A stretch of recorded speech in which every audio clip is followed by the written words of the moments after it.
I've been on y'all asses to make this amount of money. Let me do a sound check real fast, if you guys don't mind, and let me put the chat up. Let me know if you can hear me.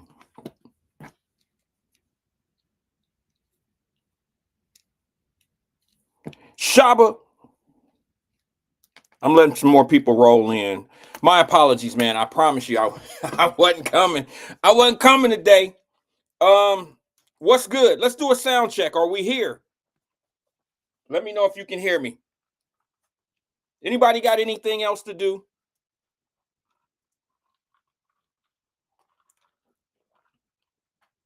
Let me know if you can hear me. Let me know if we good to go. Shaba, heard? Shaba, what's good, good brother? I've been getting so many messages today. I was like, okay, look, I got 5 minutes to get ready for right now. Okay. Tara, Cincy Brown Eyes Dean says, hey, I can hear you. What's good, Tara? That's a new name for me. I appreciate it. I love new faces, new places, new people, new conversation. What's good with everybody? Are we here? I promise you. Listen, let me give you a little in depth of why I'm here. I had no intentions of coming on today, but I got so many text messages and so many, what do they call them, the DM messages, and they like, Wyatt, you got to listen to what's going on. Let me see, what is it called? The City of Cincinnati government. It's on my Facebook page. Thank you, Stephanie Hyde. What's up, cuz? What's up, Donna? Let me just say hello to the few people that are here. Angela Kinney, what's up, AK-47? What's up, Carolyn Smith? What's up, Stephen Speed? Room, I haven't done that in a while. What's good with you? Preston Smith, what's happening? Shaba, what's good? Stephanie Hyde, what's happening? Tara, what's good? So I was watching the City of Cincinnati government, and it's an opportunity for the mayor, city manager, police chief to address the city on its issues, the goods and the bads, the cons and the pros of what's going on. Good afternoon, Kim. Stephanie said, sound is fabulous. Thank you. I appreciate it. I'm going to do a little bit of apologizing today, to be honest with you. It's a sincere apology. I promise you. Marianne Lou, what's good with you? Happy belated birthday to you. I did send you a post saying happy birthday. I'm sure you got it, right? Let me see who you're. Okay. Yeah, I got so many messages today. I said I can't. Doing great, cuz. Thank you. I'm good. I'm glad. I had to come on and have a conversation about it. It's not going to be very long today. I promise you. I just got back from the doctor. My daughter had a slight, she's an athlete. So she had a slight fall. She fractured. We didn't know what was going on. And she sprung her ankle is what we thought. And she ended up doing a little bit more damage to it than we thought. She knew what it was. Like when you're an athlete, you know your severity and pains. If you rank it from 0 to 10, usually you don't even say anything until you're over like a 7. What's up, Steve Geiler from the Geiler? Hey, AC and air conditioning units and stuff like that. Go see my man, Steve Geiler. Call the Geiler family. Been around for years. They do great work. Great work. An established company that will be out there. They're safe, clean, and reliable. Okay. I've known this guy for as long as our children were in school. They went to elementary school together, and they're a great family. They're really good people. Listen, my daughter had a little situation with her ankle. We just came back from the doctor, probably about 30 minutes ago, 30 to 40 minutes ago. And it ended up being a hairline fracture. Okay, it's not just an ankle sprain. So anything over like a 7, usually athletes will say, Daddy, I'm all right, or whatever. Once you get to the 7, over a 7, that's when they really, you got to carry them off the court, or you got to, they really don't want to go to the doctor. But when they say, hey, I'm gonna go, that's when that level of pain is at a high capacity. It's at the 8s and the 9s, and she was probably at an 8 or 9 today.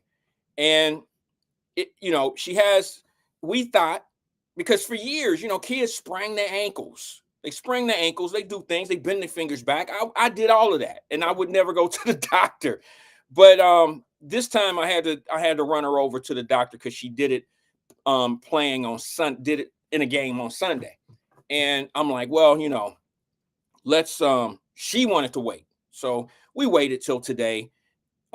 She got x-rays, and we seen the x-rays, and nothing was wrong. I mean, it looked fine. And then the doctor came in. Neither one of us are doctors. Now, you can't tell my youngest anything. This is from my youngest daughter.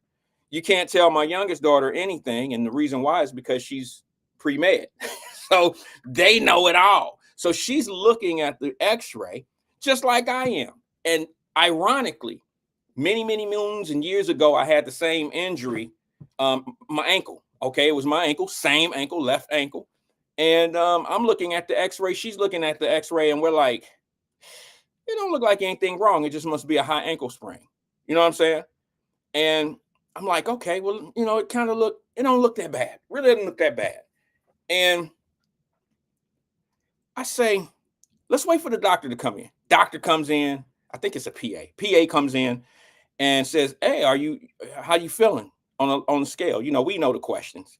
we know the questions. So she says, I'm about an 8.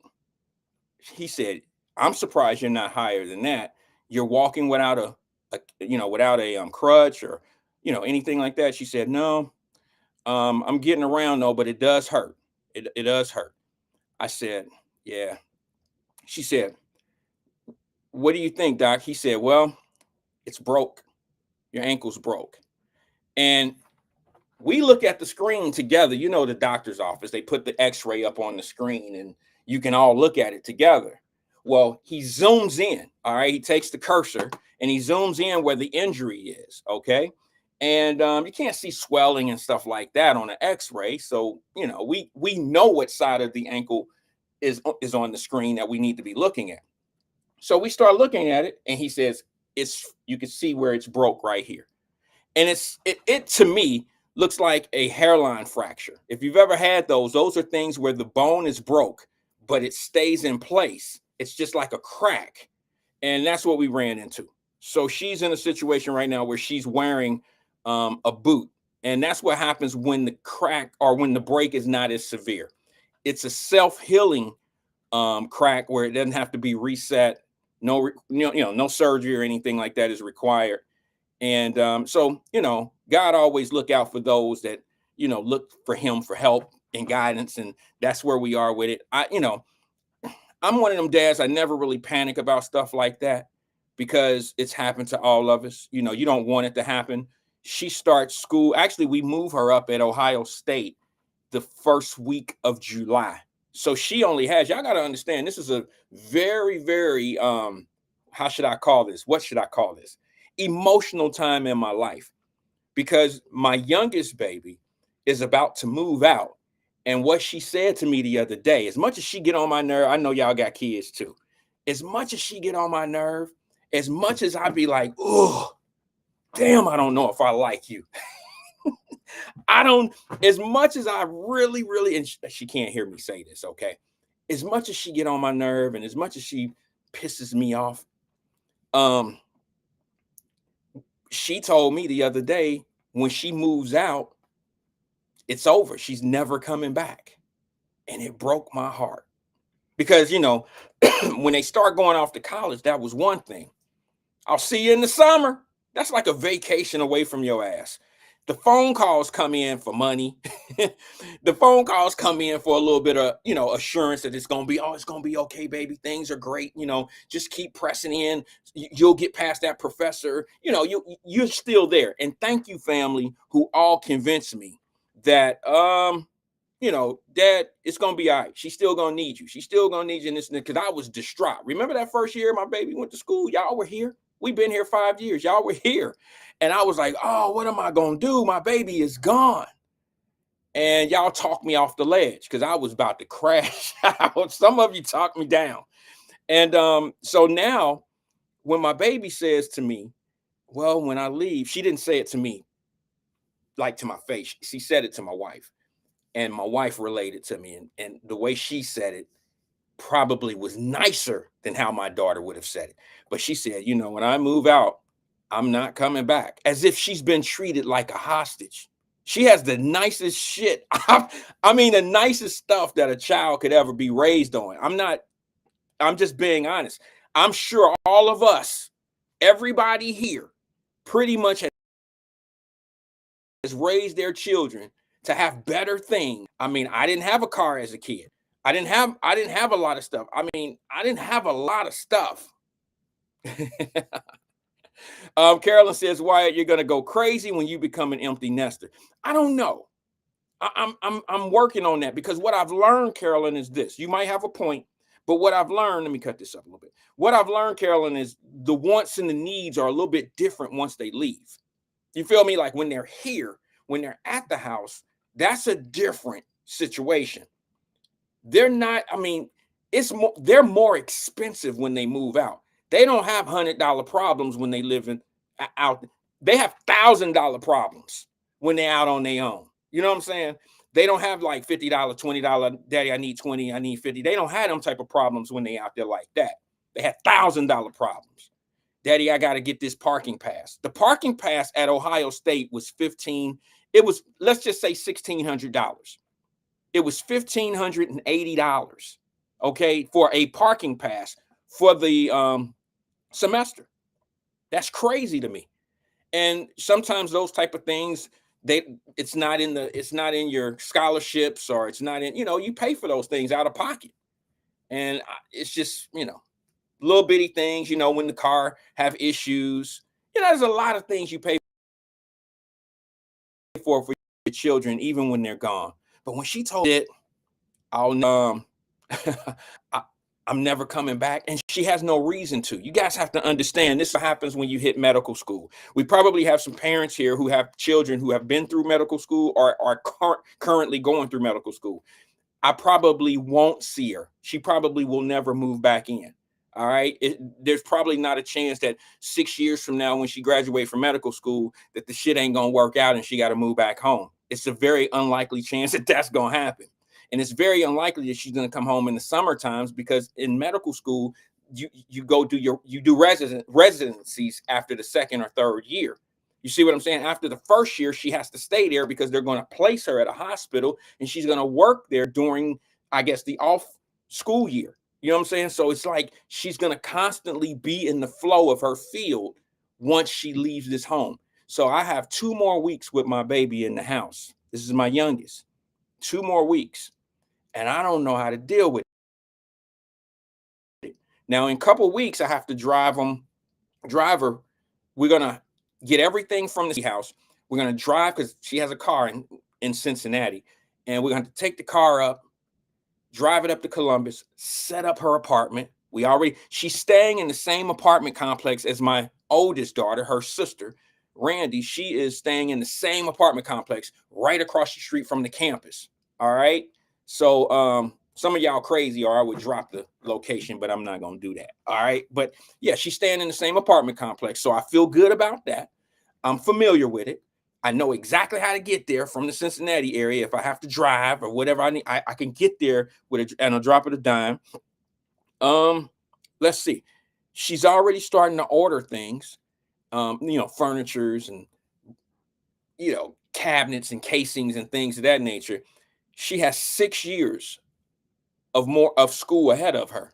I'm so proud of her, but I'm stressed as well.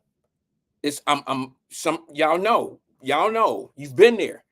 I'm at that point that I was the first time they left. Okay. I'm at that point again, but this time I got something added on my shoulder, and that is, she's saying she ain't never coming back. I don't think she mean it with malice. She's not saying it as if she's been a hostage here at the home. I think she's meaning it like her independence. She really wants to be independent. And I think that medical school is going to keep her from moving back home because she constantly she has commitments in that field. During the first year of school, they're in school 8 hours a day. All right. Anybody, y'all know that, right? It's a job. They go to school from like 8 o'clock in the morning to 5 in the evening. They get a 1 hour, it's like a 45-minute lunch break. They only have 3 in an 8-hour period. You see what I'm saying? And then she has to go home. She has to study. This thing is a constant study. I mean, it's just amazing. I would have never been able to do what she's trying to do. Most of us, I would have loved to have been a doctor. There was no way in hell I was not good enough in biology. Number one, it was probably, I'll have to say next to history, biology and history being so different were the same challenge for me. All right. I shouldn't say the same. History was bad because I wasn't interested in the things that our school system was teaching us. I was kind of radical growing up. My mother was a little bit different. My mother was like a lot of the parents that you see today. She was filled with a lot of, things that you see today that parents taught us, that taught you too. My mother always told me I had to be 10 times better than everybody. See what I'm saying? And that's not necessarily true. There's a lot of things that were inserted in me as a kid that should have probably never been part of my life. But that's here or there. That's water under the bridge. But yeah, my baby's gonna be gone, man, and that's gonna really gonna mess me up a little bit. But no, it's a good thing. It's a great thing, right? Tap me on the shoulder. It's a great thing. All right, so listen, hold on. Let me read a couple comments. Yeah, that's what it is, Shaba. He says, just wait till she has student residency. That starts year 3, I believe. We were just talking about that. Twin says, oh, wait a minute.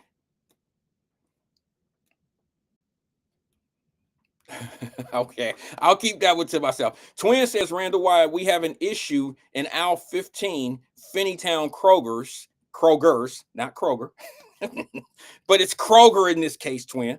Finneytown Kroger. If you need an assistant, tell them Twin sent you.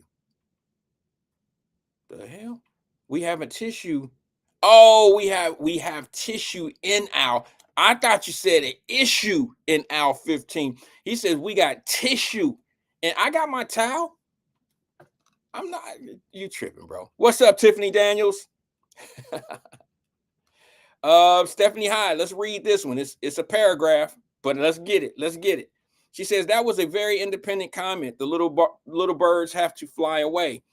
I'm sorry.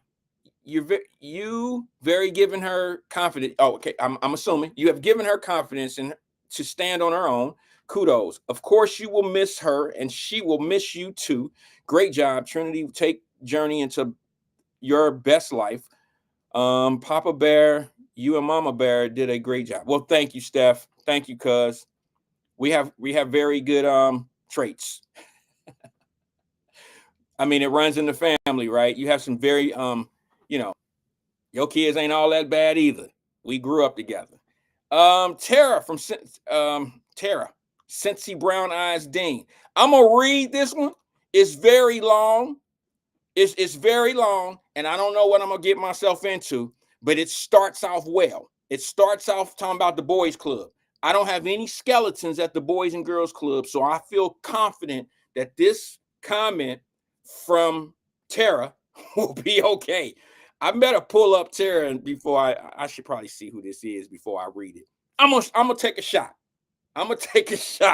It says, wow, Randall, if I'm not mistaken, I remember you from the Blonde Boys and Girls Club days. What's up? Glad to jump on and take a listen. Hope she has a speedy recovery and take it easy, baby girl. Go Buckeyes. We don't like to see them go. I remember running up to my daughter's college apartment every weekend. She like, wait a minute, hold on. It moved. She like, Mom, stay home. I'm okay. Hang in there, Dad. Don't break down. It's hard. We try our best to stay in the loop. She's gonna be busy. I'm sorry, it moved again. You all prepared for this. You are prepared. You are prepared for this. You go, young lady. Yes, let's put it on the daughter. Let's put it on the. She going to be the. She going to the best school. Is that where you went, Tara? Is that where you went to school? I hope so. I know my man Phillips, his daughter just went there. His daughter just signed up. I think she's in orientation now.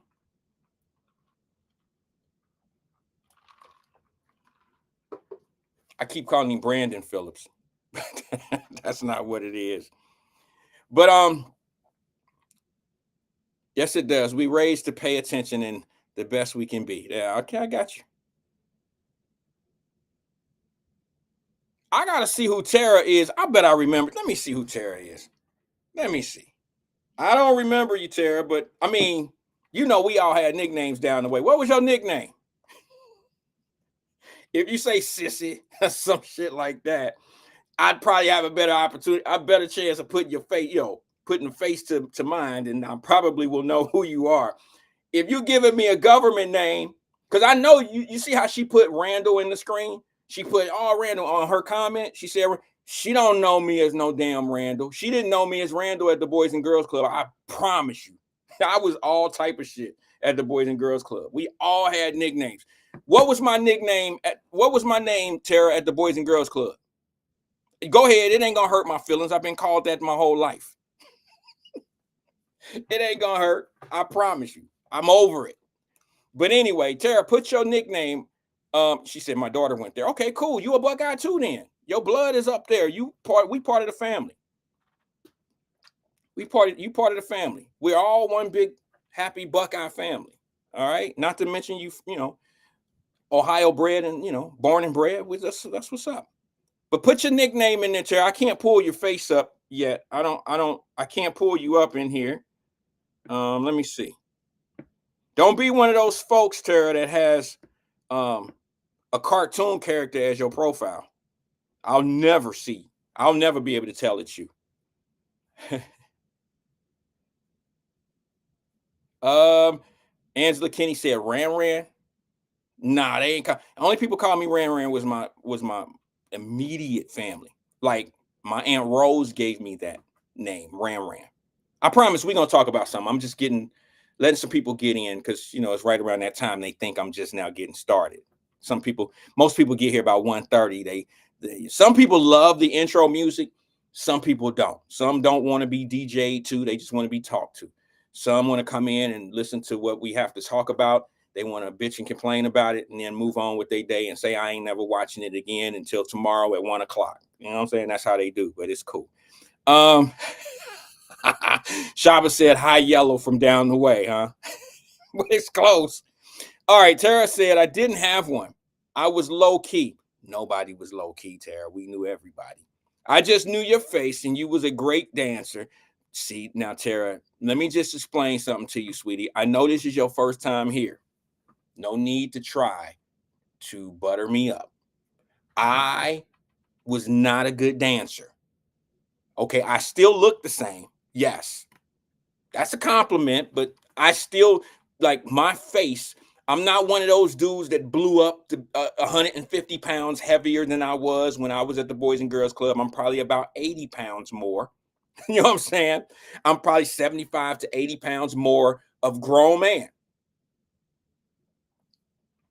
But when it came down to, like, some of my friends and some of the people we grew up with in the boys club, they got a lot of shit going on with their bodies these days.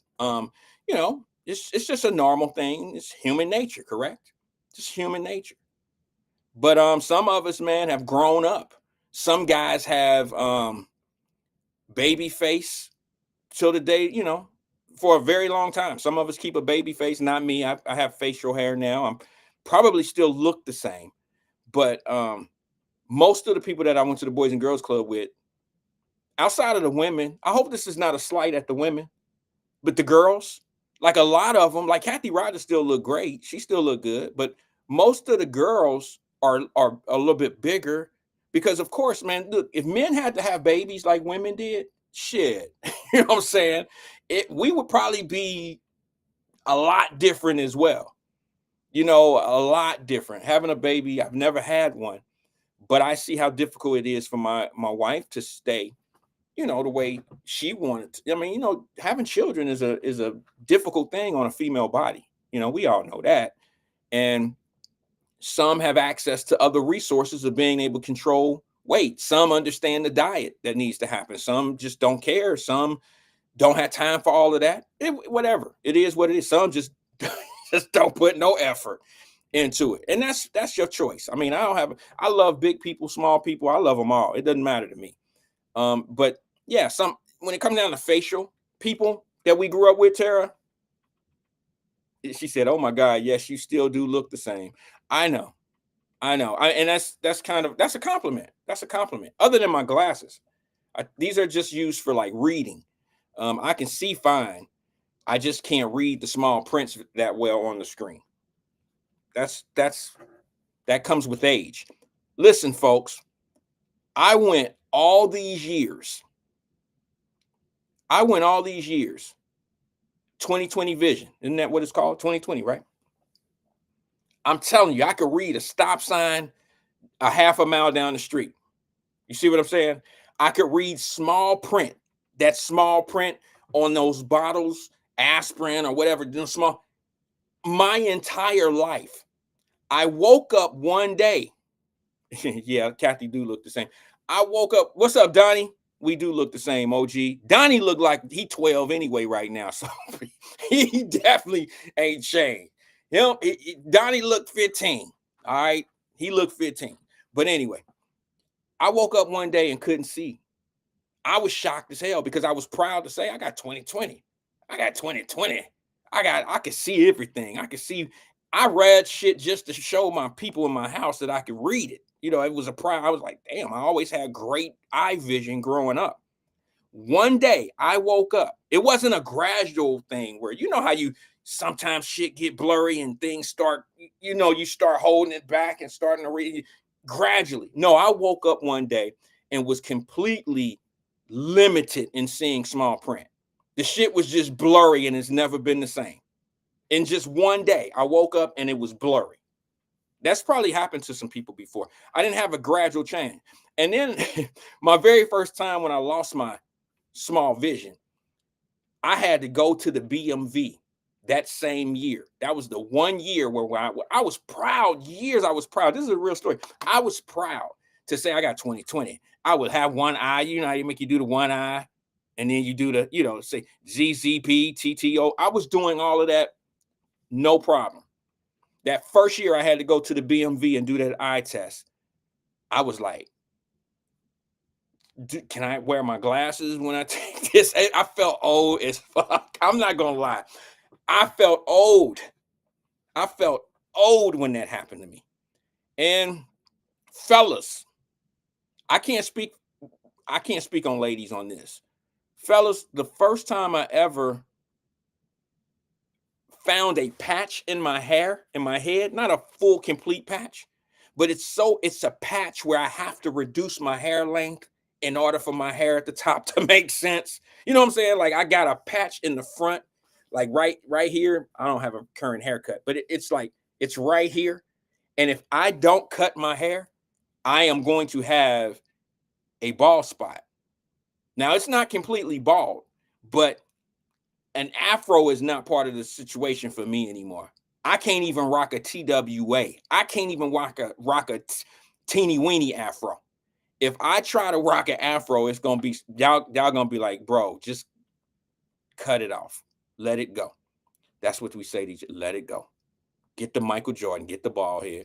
But that all being said, we do get better in age, we get better in time. I remember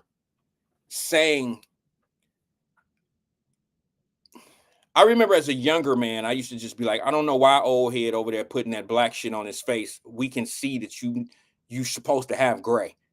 I'm not gonna be one of those older men. See, I got gray hair right here on my face. It blends in. I'm not gonna be one of them old ass dudes that got that shit that they smack that black shit all over their face. I'm not gonna look 80 with 22 or 25-year-old hair on my head. I'm not gonna do that. Shit looks ridiculous to me. It looks ridiculous. And when it's hot outside, you know it run. Y'all know that shit run. Like it runs down your face. If you know, it's just crazy. Men, stop. Don't do it. Just let it go. Let the hair do what it's gonna do. Let the skin do what it's gonna do. You can take care of yourself. But all this fixing and overnight shit, we got just see what happens is this, in my opinion, in my mind. When dudes want to look young, y'all only want to look young for a reason. See, it look crazy as fuck to me when you got all this wrinkled skin and your shit getting old. You're getting old, and it's clear that you 50. It's clear as day that you 50. You know you 50. Everybody else know you 50. But you think that them little girls that you trying to chase don't see you as being 50. First of all, let me tell you, let me put y'all up on game. I think this is game. Hold on.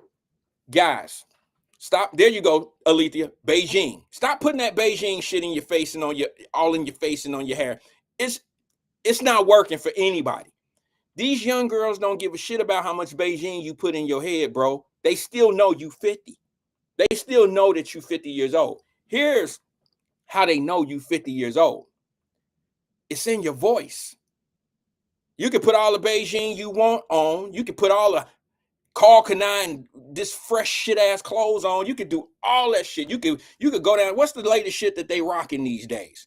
Whatever the latest outfit is, if you go down there and rock the summer 2025 black owned sweatsuit, you gonna look 50 in it. It's not gonna really matter. You look old because you sound old. They hear how old you are in your voice. I don't know if you know that, and it ain't no fixing that. They ain't got no cure for that one yet. It's in your voice.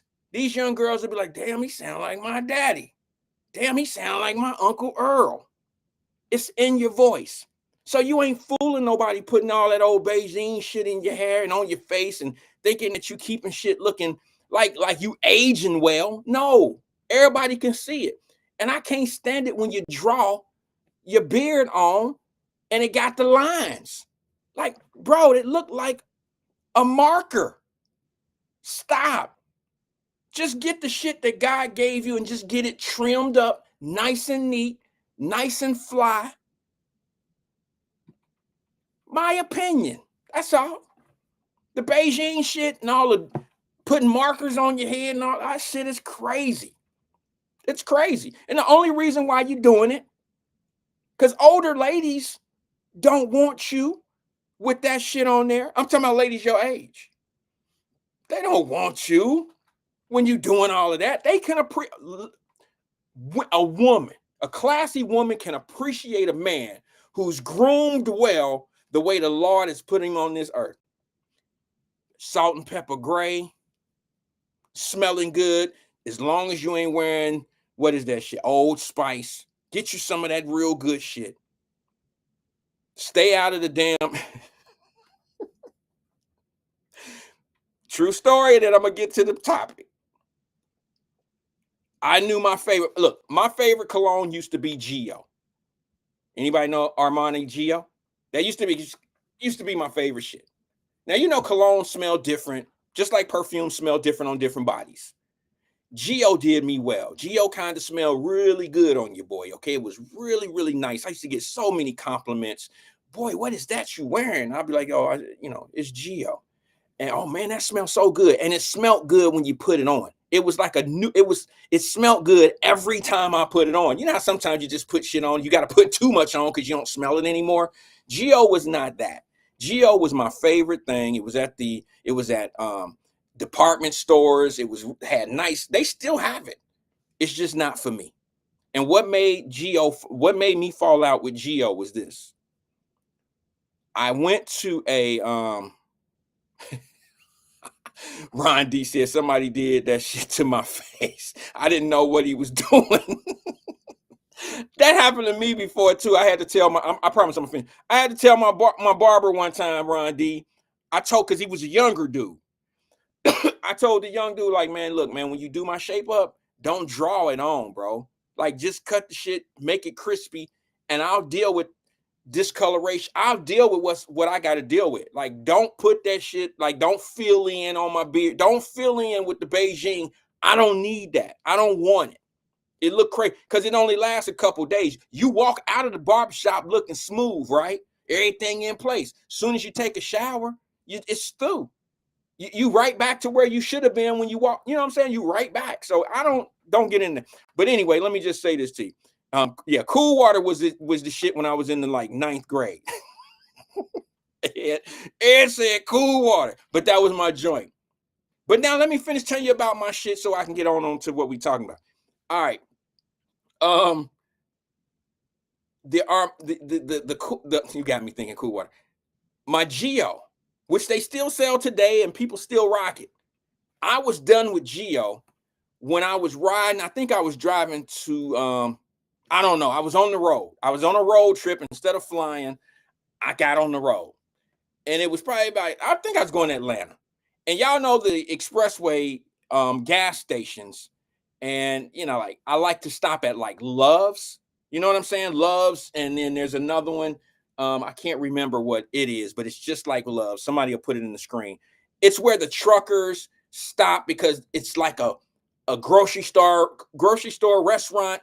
It's like a need for truckers. They have radios, iPads. They got a lot of stuff in there. And they even have, it's like one of the very cleanest bathrooms and stuff on the road, on the expressway, because they offer showers and stuff to the truckers. So they keep all their shit pretty clean. The men's bathroom is immaculate. It's so immaculate that they put on the wall, they put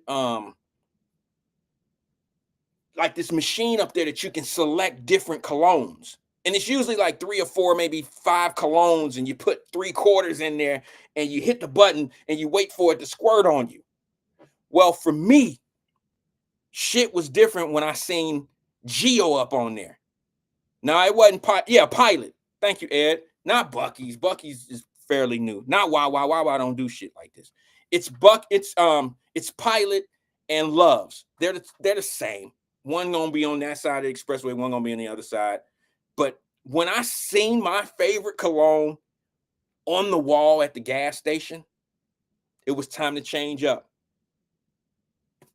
The player in me, the player in me said, bro, this shit is in the bathroom. It wasn't even in the locker room for the truckers. I've never been in there, so it might have been on there too. But I'm talking about when you go in there and just use the bathroom and you on there, you wash your hands and they got the machine sitting there that you can put 3/4 in and get you a squirt of cologne. And I seen my shit sitting in there. I was like, oh, nah, shit, nah. That's like just being a brute guy, like just Old Spice and brute. Like at a certain point, like cool water. Shit, everybody at Withrow was wearing cool water. At a certain point, you just got to let everybody else have it. And it's time for you to move on and do some better things. But that's where I was at. And when I seen Geo, I was distraught. I was disappointed to see my favorite cologne on the wall in the gas station. All right, that's that. Let's move on. I got a lot of messages today. And you can probably tell if you go to my Facebook page. Kim says Pilot has showers. Yeah, Pilot and Love's. They're the same thing. They probably are owned by the same company. They're identical. They just call something different. I think they even have the same color schemes, the logo colors and stuff. But that being said, yeah, today I got a lot of messages. And I want to talk about it. I want to talk about it a little bit. I didn't write anything down.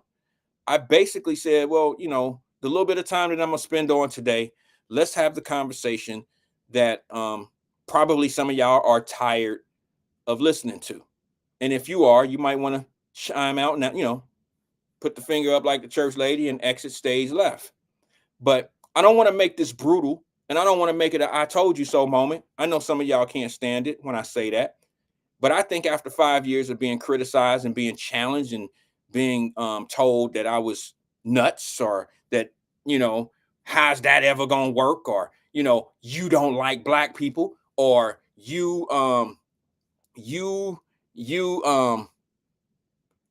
whatever. I don't even care. That's how the shit rolled off. I was watching the public safety. Where's AK-47? Because she's on that type of shit. Like, she always watched that type of stuff. Where's Angela Kinney? I need somebody to confirm this for me, because I didn't actually hear it, but I seen someone who is a reliable source who keeps up with that type of stuff out other than AK-47.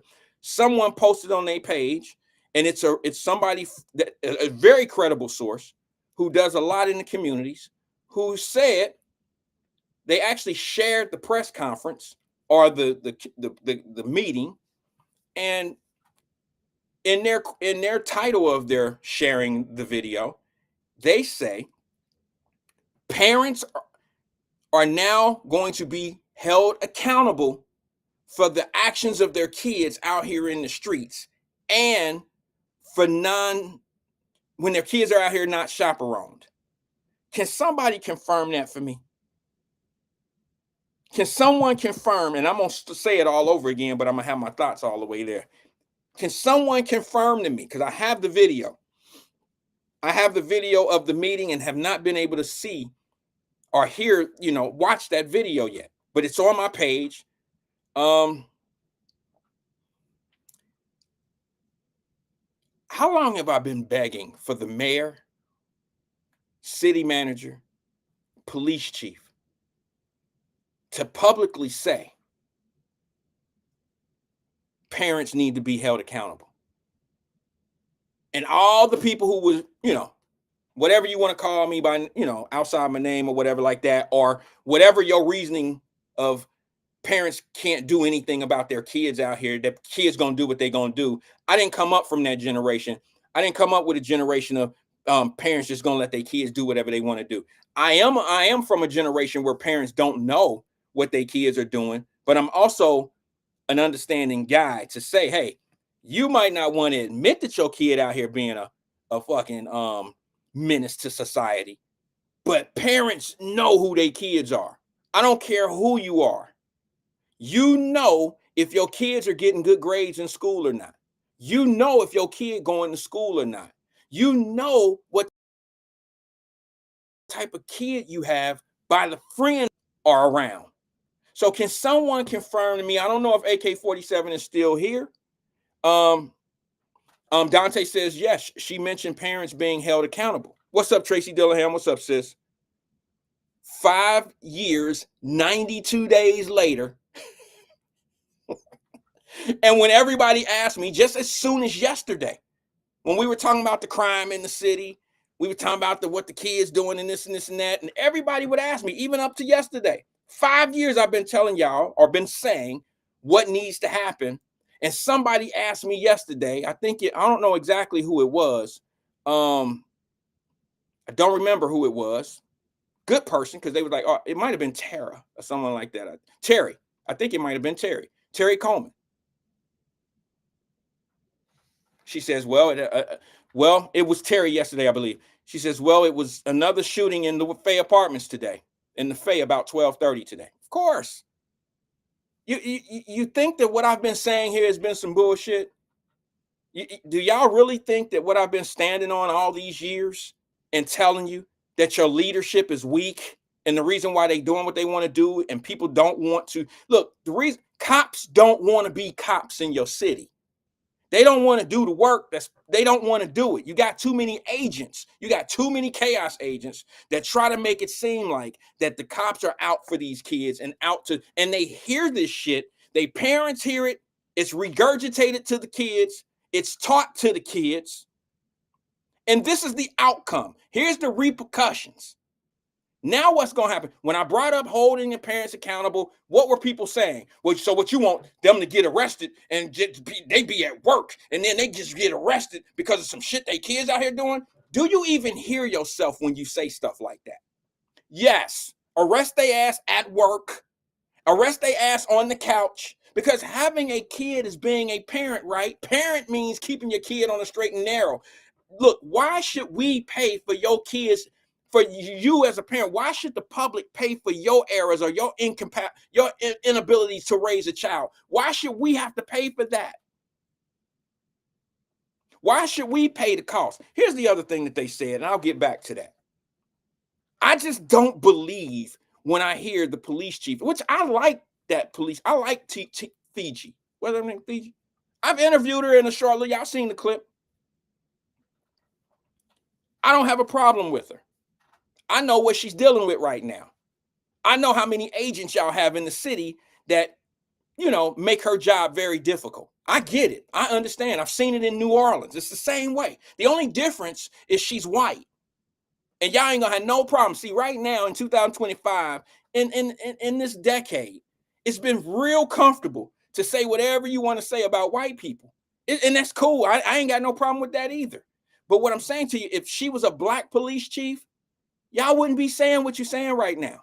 You wouldn't be saying it, because those are the type of people they put in those positions to actually buffer what you really want to say. That's why your leadership is the way it is. And that's why I said what I said back then. Like, hey, bro, listen, say what you want to say and vote for who you want to vote for.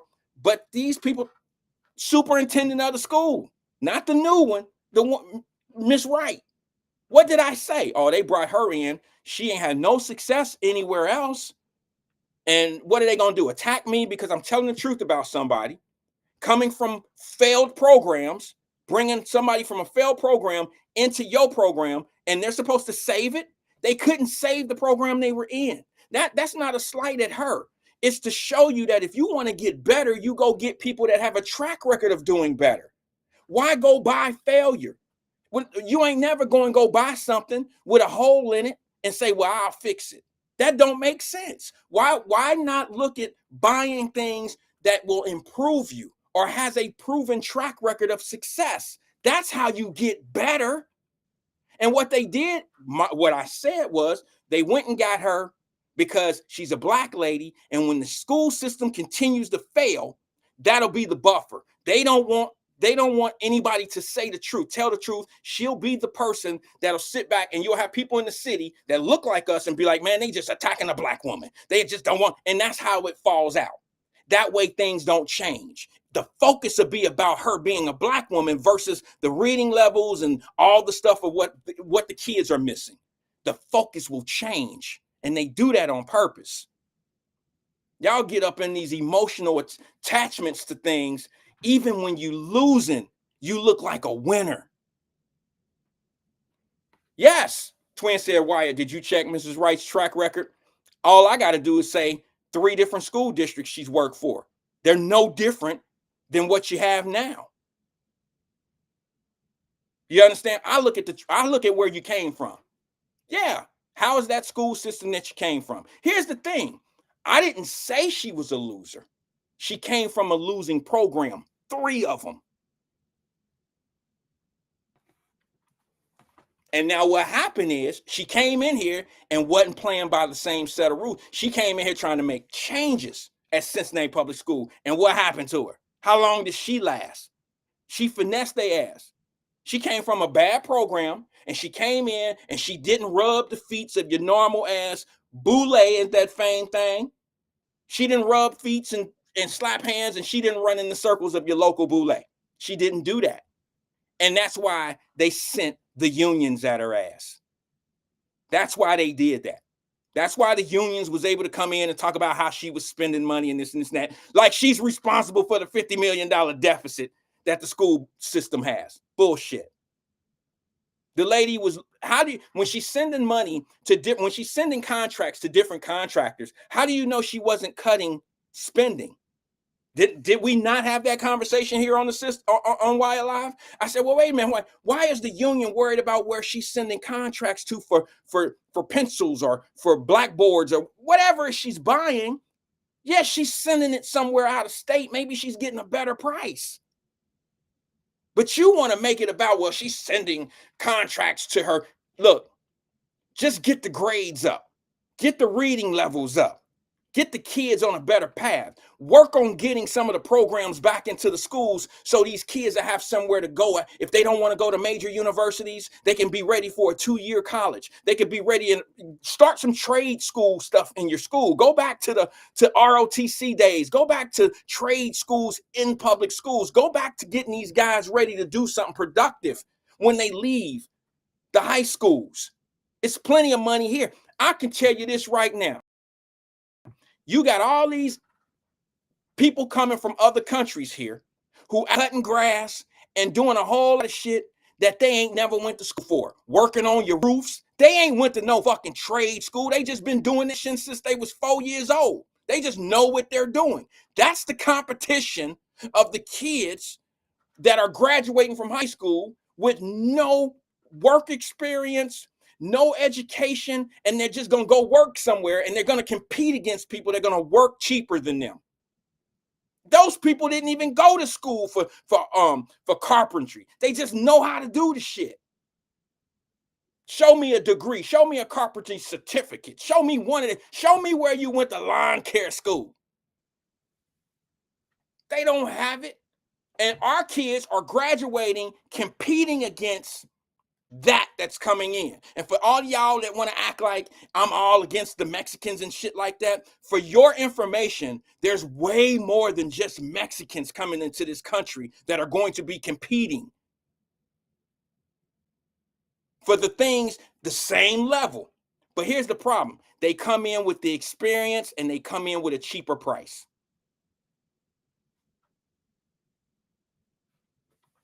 I'm just telling you facts. I ain't never stood on this program and lied. Somebody asked me yesterday on the show, you okay?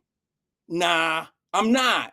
I'm frustrated because the roosters have come home to roost, to crack, whatever the hell you say, that they're here now.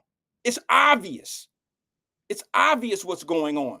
And some of you will still fight it. And you'll still have your people that'll still sugarcoat this shit for what they want it to be or what they're being paid to express to you, to teach you. It's a shame. It's actually a shame. African American. I'm not an African American. I'll be honest with you. I'm a black man. I'm a black man in America because I honestly don't know, just like most of us on here, you don't know if you from Africa or you don't know if you from the islands. You don't know unless you do know. I don't disrespect anybody if they know their heritage, but I don't know mine. But I am black over African American black. You can say whatever you want to say. This is just my way of seeing who I am. We should be at an uproar that we are sending our kids to an education system that's failing. We should be at an uproar.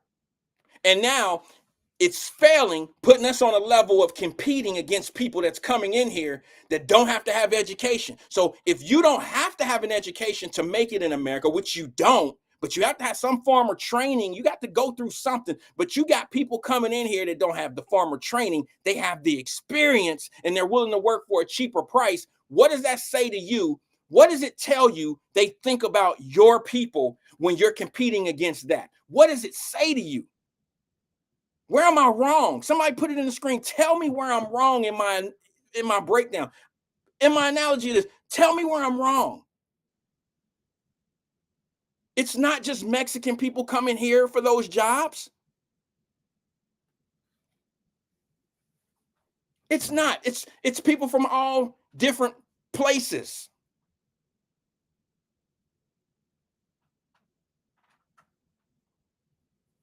And we sit back like it's regular. Like it don't matter. Or they get you refocused on something else.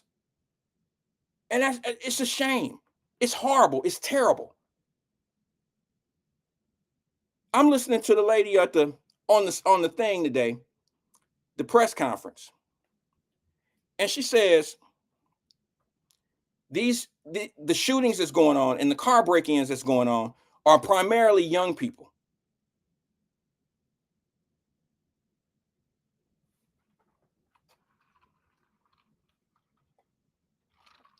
Primarily young people, our future. probably from a school, not to education.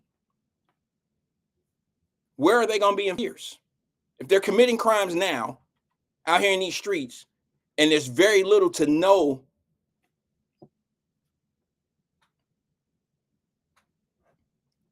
punishment for them, then you know it's a taught behavior. So if they, I mean, at a certain point, once they turn 18 and start getting in trouble, now they're in the system. It becomes a way of life.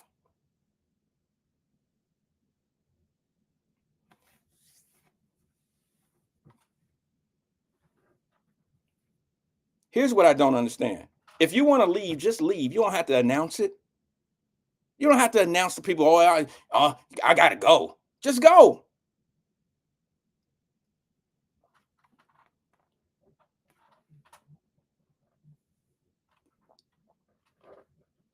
Here's what was said in that press conference that I find it very hard to believe. When you say that these people are breaking into cars and they're overlooking money and overlooking gold chains and overlooking overlooking, property of people, that's hard for me to believe. I think you're taking it out of context when you say shit like that. I think what happens is this. There is you have to assess what you're doing. They trying to make it sound like that these people are only breaking in cars just for guns and guns only. Okay, some cars may fit the profile, like, okay, look like he might have a gun in there. But if you telling me that they went through the rumble or going through things under the seats and they happen to see in the ashtray $100 bill or a gold chain or a cell phone, no, I don't say a cell phone. Or if they see, yeah, I'll say a cell phone. If they see cash, they're not going to take it. That's bullshit. Yes, they will take it. They'll take the cash. You tell me if they see a $20 bill, they looking for a gun, they're going to leave the 20 sitting right there. See, when somebody have to say something like that and it's that ridiculous, I find it hard to believe the rest of whatever you're saying. No matter how it might sound, it might come out sounding smart. It might, but I'm going to tell you this. They do an access a risk assessment. When you break in a car, you got to do a risk assessment. You're not going to sit there, look for guns or look for something of value and take an ashtray full of quarters or an ashtray full of dimes and nickels. They're not taking shit like that. And that's what you're saying that they're looking past. But if you see a $20 bill, $50 bill, $100 bill, or $200, they taking that shit.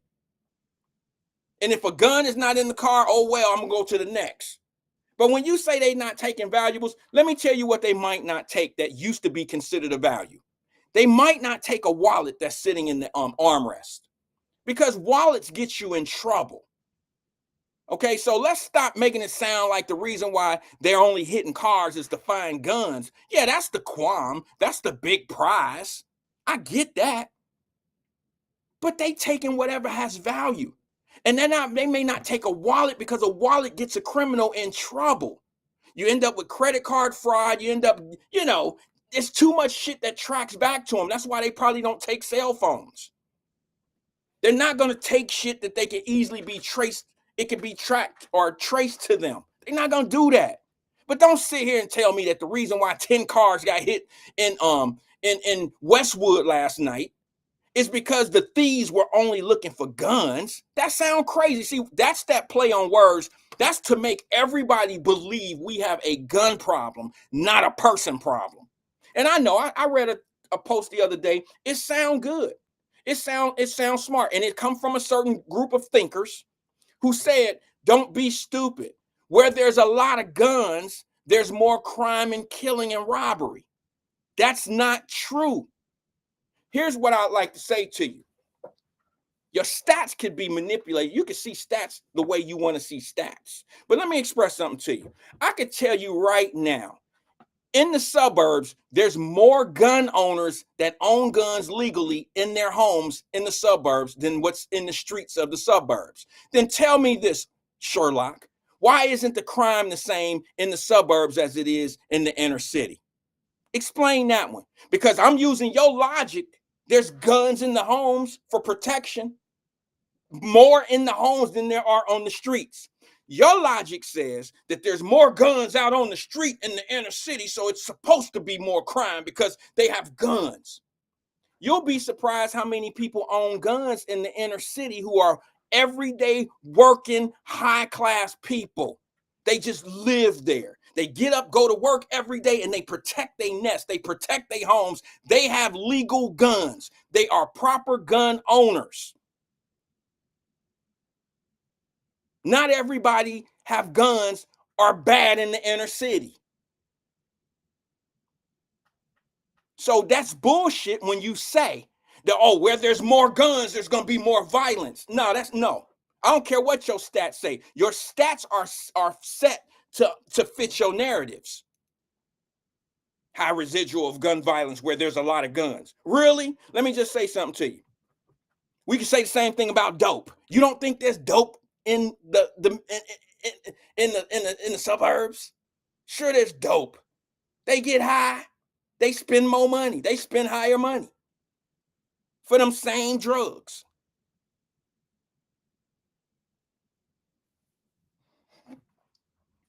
The reason why they say that these people are searching for guns and guns only, because I'm going to be honest with you. If you're a citizen that has 0 felonies and you can go buy a gun and you can have a gun within 12 hours, FBI search the whole nine. It don't take you long to buy a gun if you're qualified. It don't take long at all. I'm gonna be honest, this is gonna sound crazy. There is a shortage of guns on the street from what people really want. Okay, the days of people being able to buy brand new 9mm and stuff like that out on the street, no, those days are pretty much washed. They do have to buy stolen guns on the street. Okay, I admit to that. And a lot of guns do come from, they've been stolen out of cars and stuff like that. But the truth of the matter is, we don't have a gun problem. We have a moral problem. We have a I'm going to use a gun problem. We have a I'll shoot your ass problem. And if they didn't have guns to do it, they would move on to the next thing that would get the job done.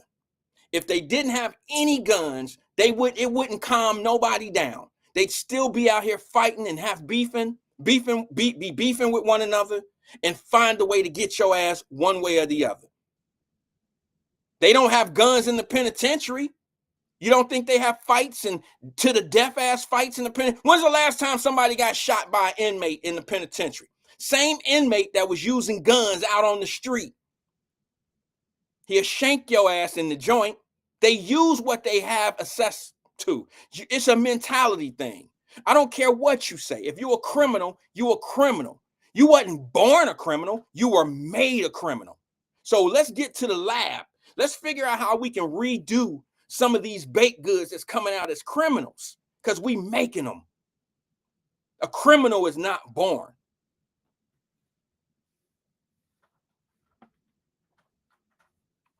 I'm going to put it on anybody else's kids here.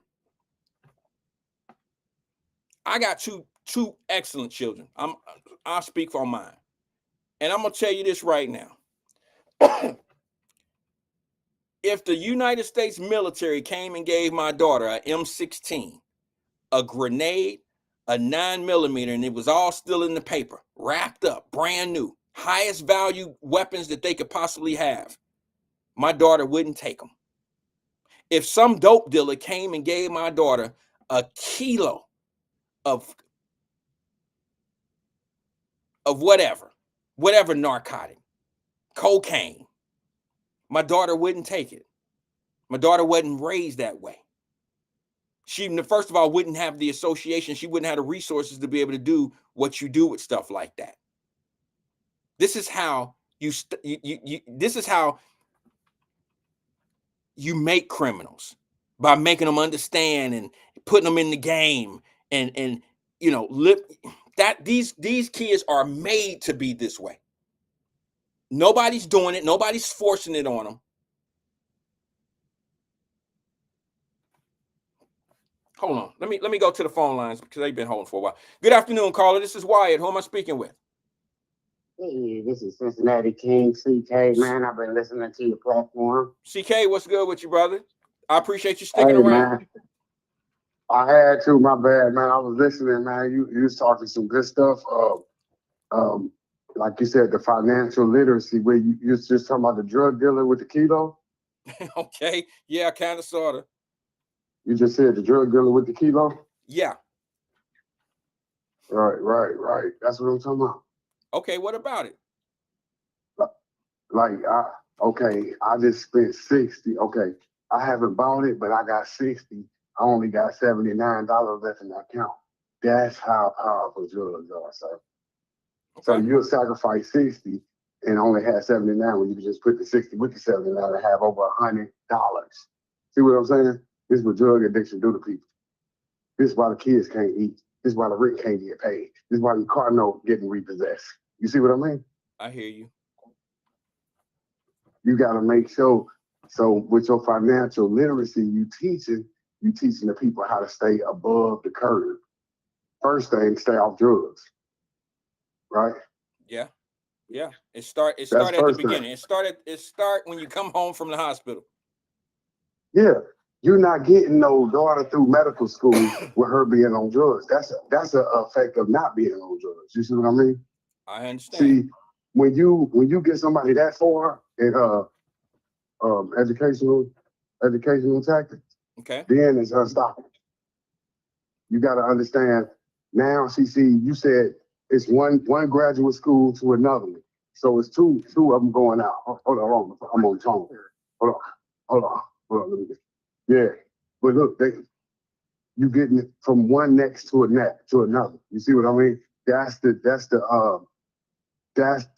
genius people got to see. But you're humble in your approach. You're humble. Well, but there's few just like you. There's a lot like me. We need to glorify. I appreciate you, CK, because at least you say some things that be off the wall sometime, man. But I do appreciate you, not just because you're complimenting me, but I think what needs to happen, I want you to maybe find 4 more guys like me and put me in that group with them. Let's start showing the good fathers, the good mothers. Let's do more of that. See what I'm saying? Because if we praise the parents that are out here doing the right thing, then maybe some of the bad ones will be shamed like they try to shame the good people. See, they'll make good people feel shitty for being who they are or what they've been able to, the choices that they make. They make better choices, they get better results. But instead, you want to make people that have done the right thing feel like crap sometimes. Not you, I'm saying in general. They try to shame you for being, it's Wyatt, like, I can't even hear your phone. What's going on with your phone? I can't hear it. You can't hear me? No, it's going in and out. Must be your phone then, bro. Oh, you said that's my bad, man. I'm Well, sorry, hey, bro. go on with I it, man, haven't because you're touched going any. in and out, man. I I'll just haven't listen. touched anything, man. That's probably my service, sir. Okay. Look, I am not upset with Jay. I think some of the things that he says is off the wall sometime, but I appreciate. Look, you have to. I just think we need a reset. I think we need a reset, and we got to be able to tell the truth about a lot of things because once you free type of thing, I just believe that if we start making the good people more attractive to the culture, then maybe some of the people that you trying to tell me you ain't never been called goody two shoes because you don't want to hang out on Tuesday and you got to go to work tomorrow and your girlfriends or your dudes that you hanging with don't have to go to work tomorrow? Like, that's crazy. And they don't care if your ass call off. They don't care. Like, maybe I'm thinking out loud. I had a friend of mine. She's from down the way. She's been working her whole life. But you grow up around people and they stay your friends. You all might live different, make different choices, but they still your buddies. They still your friend. They going out on Tuesday nights and Thursday nights to happy hour and then going to another spot. You got to go to work tomorrow. She don't have to go to work tomorrow. So she'll keep your ass out to 1 and 2 o'clock in the morning. She don't care if you miss going to work tomorrow or you an hour late and you getting written up and all. She don't care about that shit. Y'all having fun and she getting drinks bought for her. Y'all look good out there together and it's making all the dudes buy shit for y'all that night. Some live like that. No, we need to start looking at the young lady who wake up every morning, catch the bus to work, get her car, whatever it may be, the hardworking individual. Stop shaming people for wanting to do the right thing, for wanting to call the police, for wanting to keep their communities clean, for wanting to make sure that their kids was doing good in school. This shit starts back in school when you the smart dude. He think he white. I ain't never seen that much brainwashing in my life. And it had nothing to do with color. You could say that to any kid from the city who thought that who wanted to be something in life. They always, oh, you think you better than everybody. They trying to shame him for being a good person. You remember the hardest thing I've ever dealt with personally. I could attack. I could fight off those bullshit ass attacks of being light skinned and all that. That's nothing. Okay, that's some other shit. I'm talking about when I was put in a position personally, and I know there's some women in here and some young men, some men in here that has faced this. I remember when my buddy, and I've said this so many times on this platform, they were looking at me. We was 14 and 15 years old. And they were looking at me like I was crazy because I didn't have no kids yet. At 15. Now, y'all know I done told this story several times, but it's all the same thing. From getting straight A's in school, which I didn't get straight A's, but you always know see, those are people that are considered weak. That's why Russell Wilson, the story I told yesterday, y'all women want a Russell Wilson after he done been through the grind and come up and try to treat women right. Y'all don't want a sucker. That's what y'all call him. Y'all call him a soft-ass sucker. He's a sip, all that old shit, because he believes in Christ and wants to have a queen because he acts in king fashion. Y'all want the thug that's going to punish the P. All that old shit. I told y'all once before, I had a buddy. He had a girlfriend. I mean, my buddy had a friend, but I knew both of them. And this one particular girl was playing between the both of them. This was this man's woman. They were living together. They were a couple. And he did everything. He was a sip. He did everything. He worked all hard. He did everything for this woman. They had a home.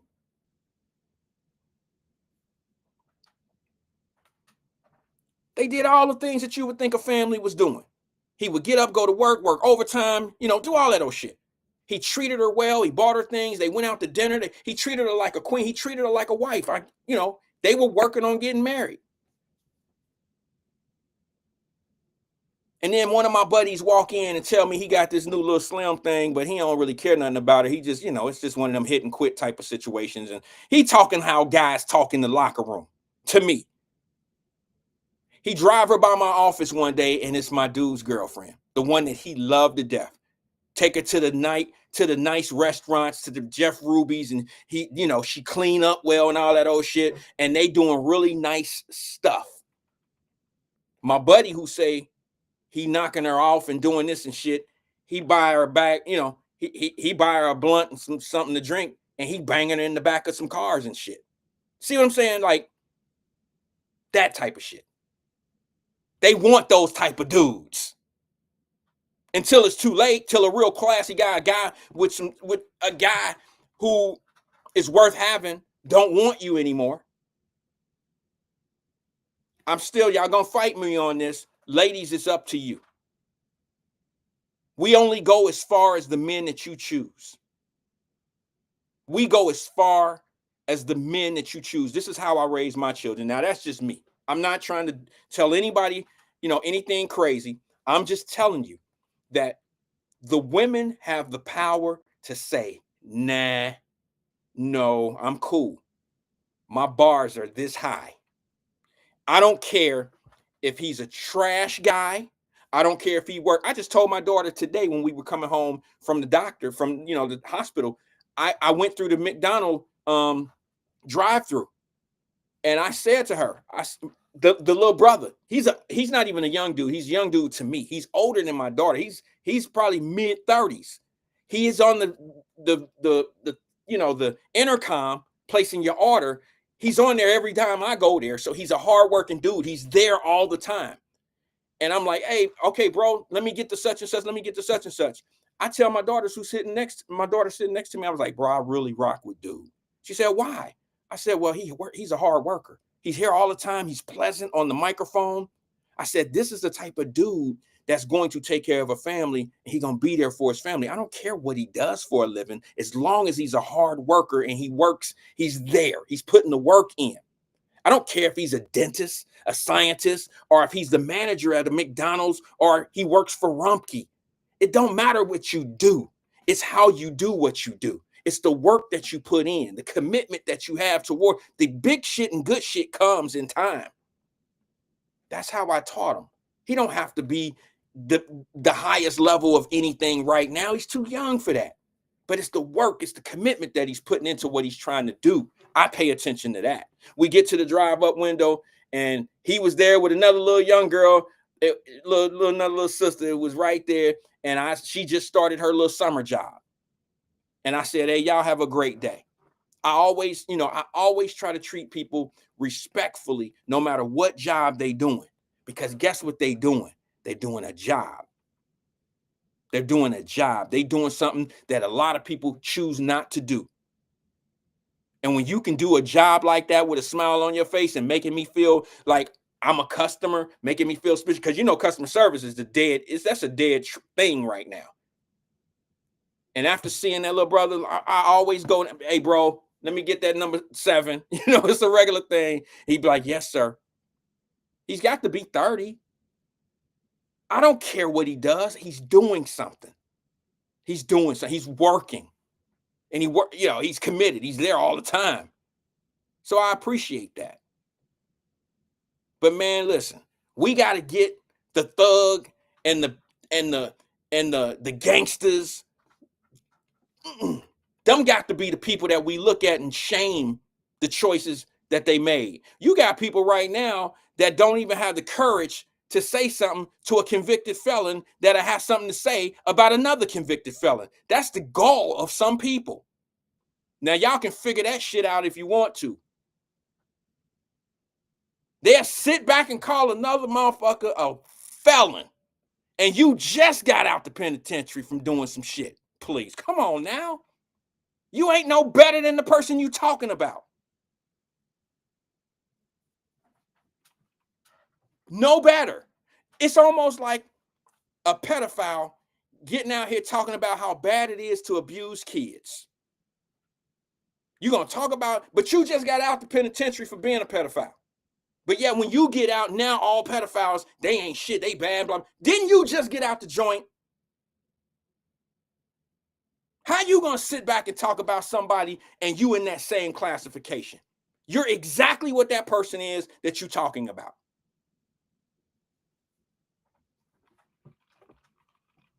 And we don't even challenge it. We'll sit back and think they better than the other person because they think they better. It's crazy to me. Y'all know what I'm talking about. You know what I'm talking about. No challenges to it at all. Just will smoothly walk back into the grace of its people like you didn't fuck some shit up, like you wasn't as bad as what you've been talking about. It's crazy to me. That's just ridiculously crazy to me. I'm sorry. I'm that dude that say shit like that.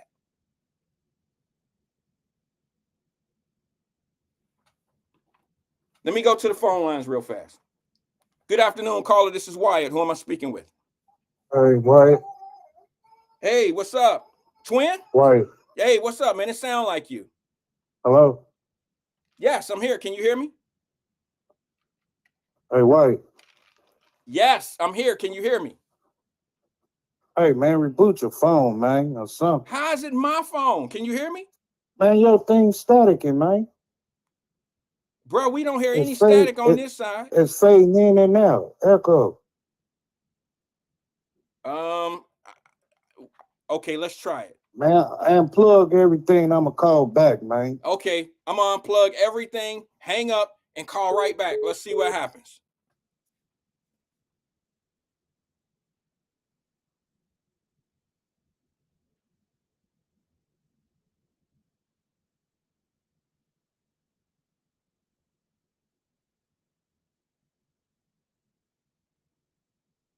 Call back.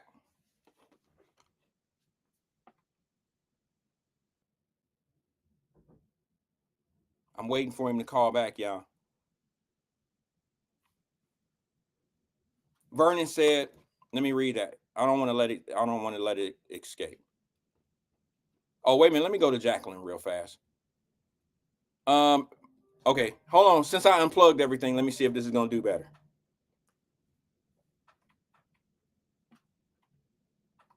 Okay, caller, you there?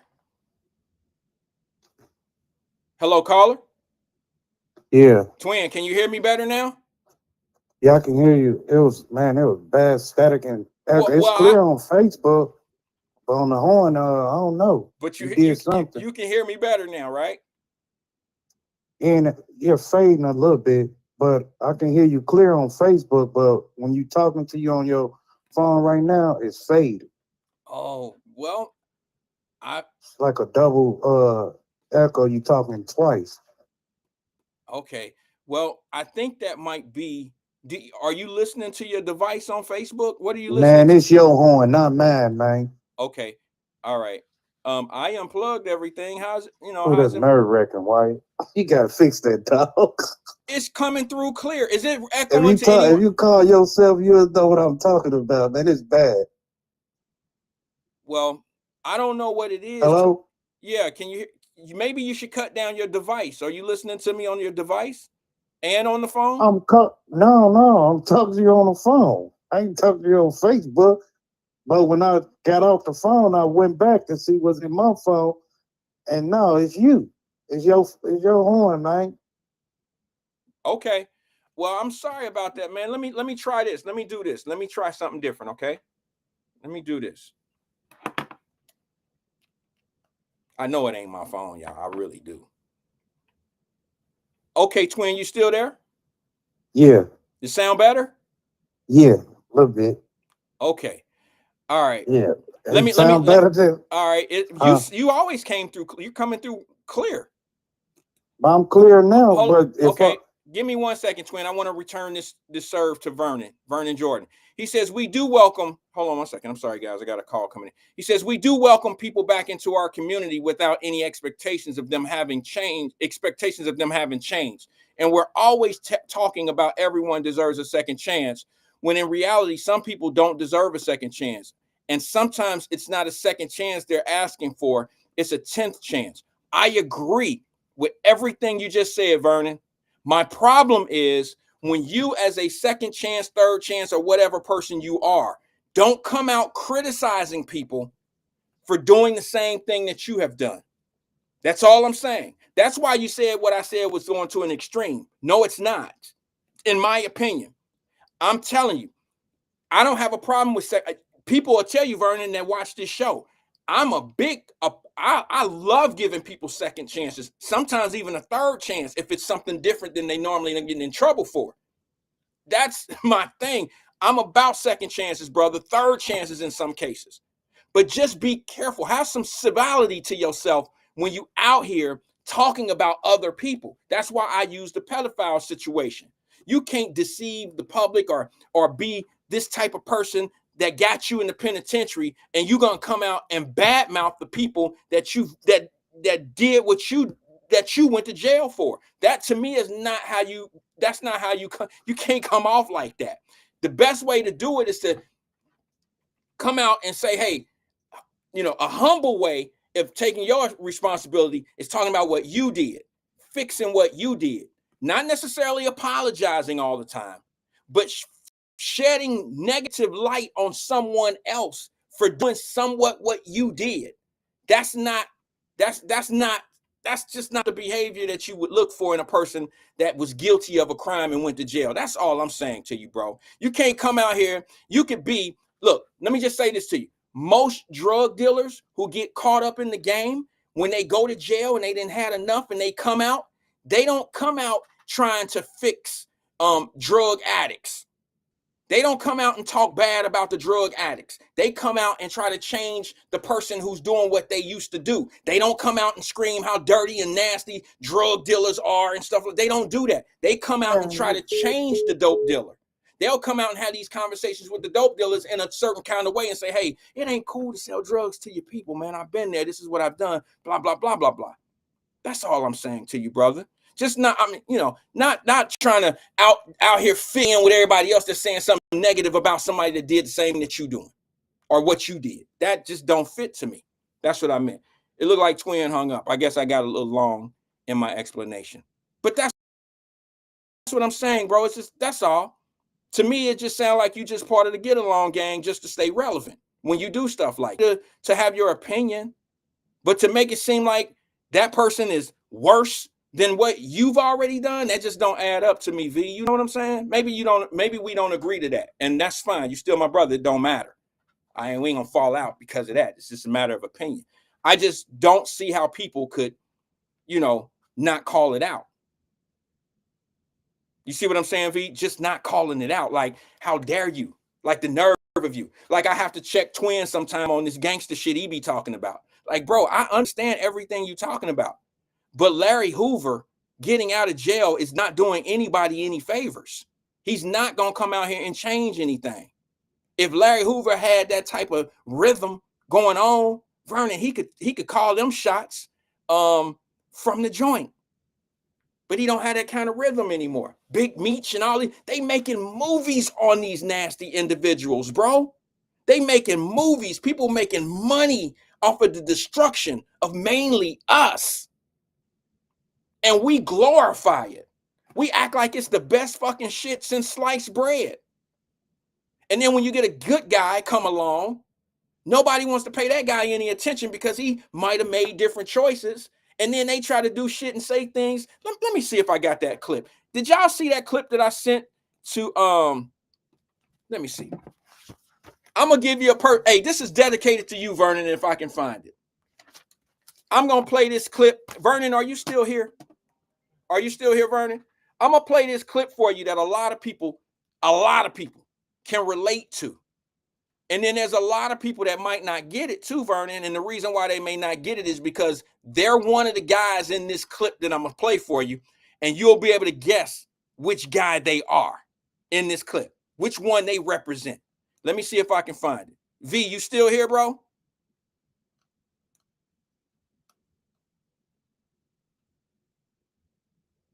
Let me see. I called it spoiled. There it is. All right, look. This particular, let me see. The only reason you got money is because this particular clip right here is what a lot of people go through who deal with people that might not be in the same situation. And what I mean by that, there's good and there's bad in that. I'm not looking down on people that might not have a certain resources or might not have everything. You know, all the resources that everybody else. I grew up on the 4th floor of law homes. The only more resource that I had in my life was a little bit of love from the family. You know what I'm saying? I didn't have any connections at City Hall. I didn't have any connections at the police department. I didn't have any connections at DUI. I didn't have any connections at anywhere. I was just like everybody else. The only connections that I had, most of us, Mama Birch and all of us, only thing we had was each other. We had to make better decisions and make choices that could change our lives. That's what we had.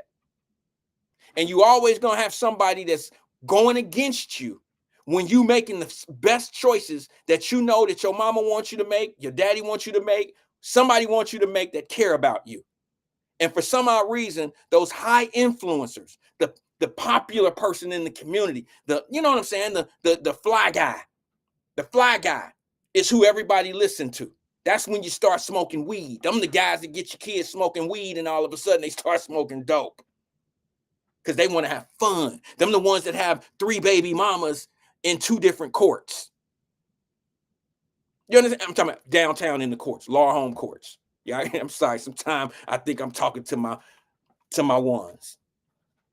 Them the ones, man. I ain't never seen 2 squares have a baby in downtown. I ain't seen it. Somebody's, Mama Burks, where you at? They hanging up on me, Mama Burks. Somebody show me 2 squares that had kids in law homes. Show me 2 squares. Two squares, a boy and a girl in English Woods or in the Faye that had a baby at 14 and 15 years old. Show me them.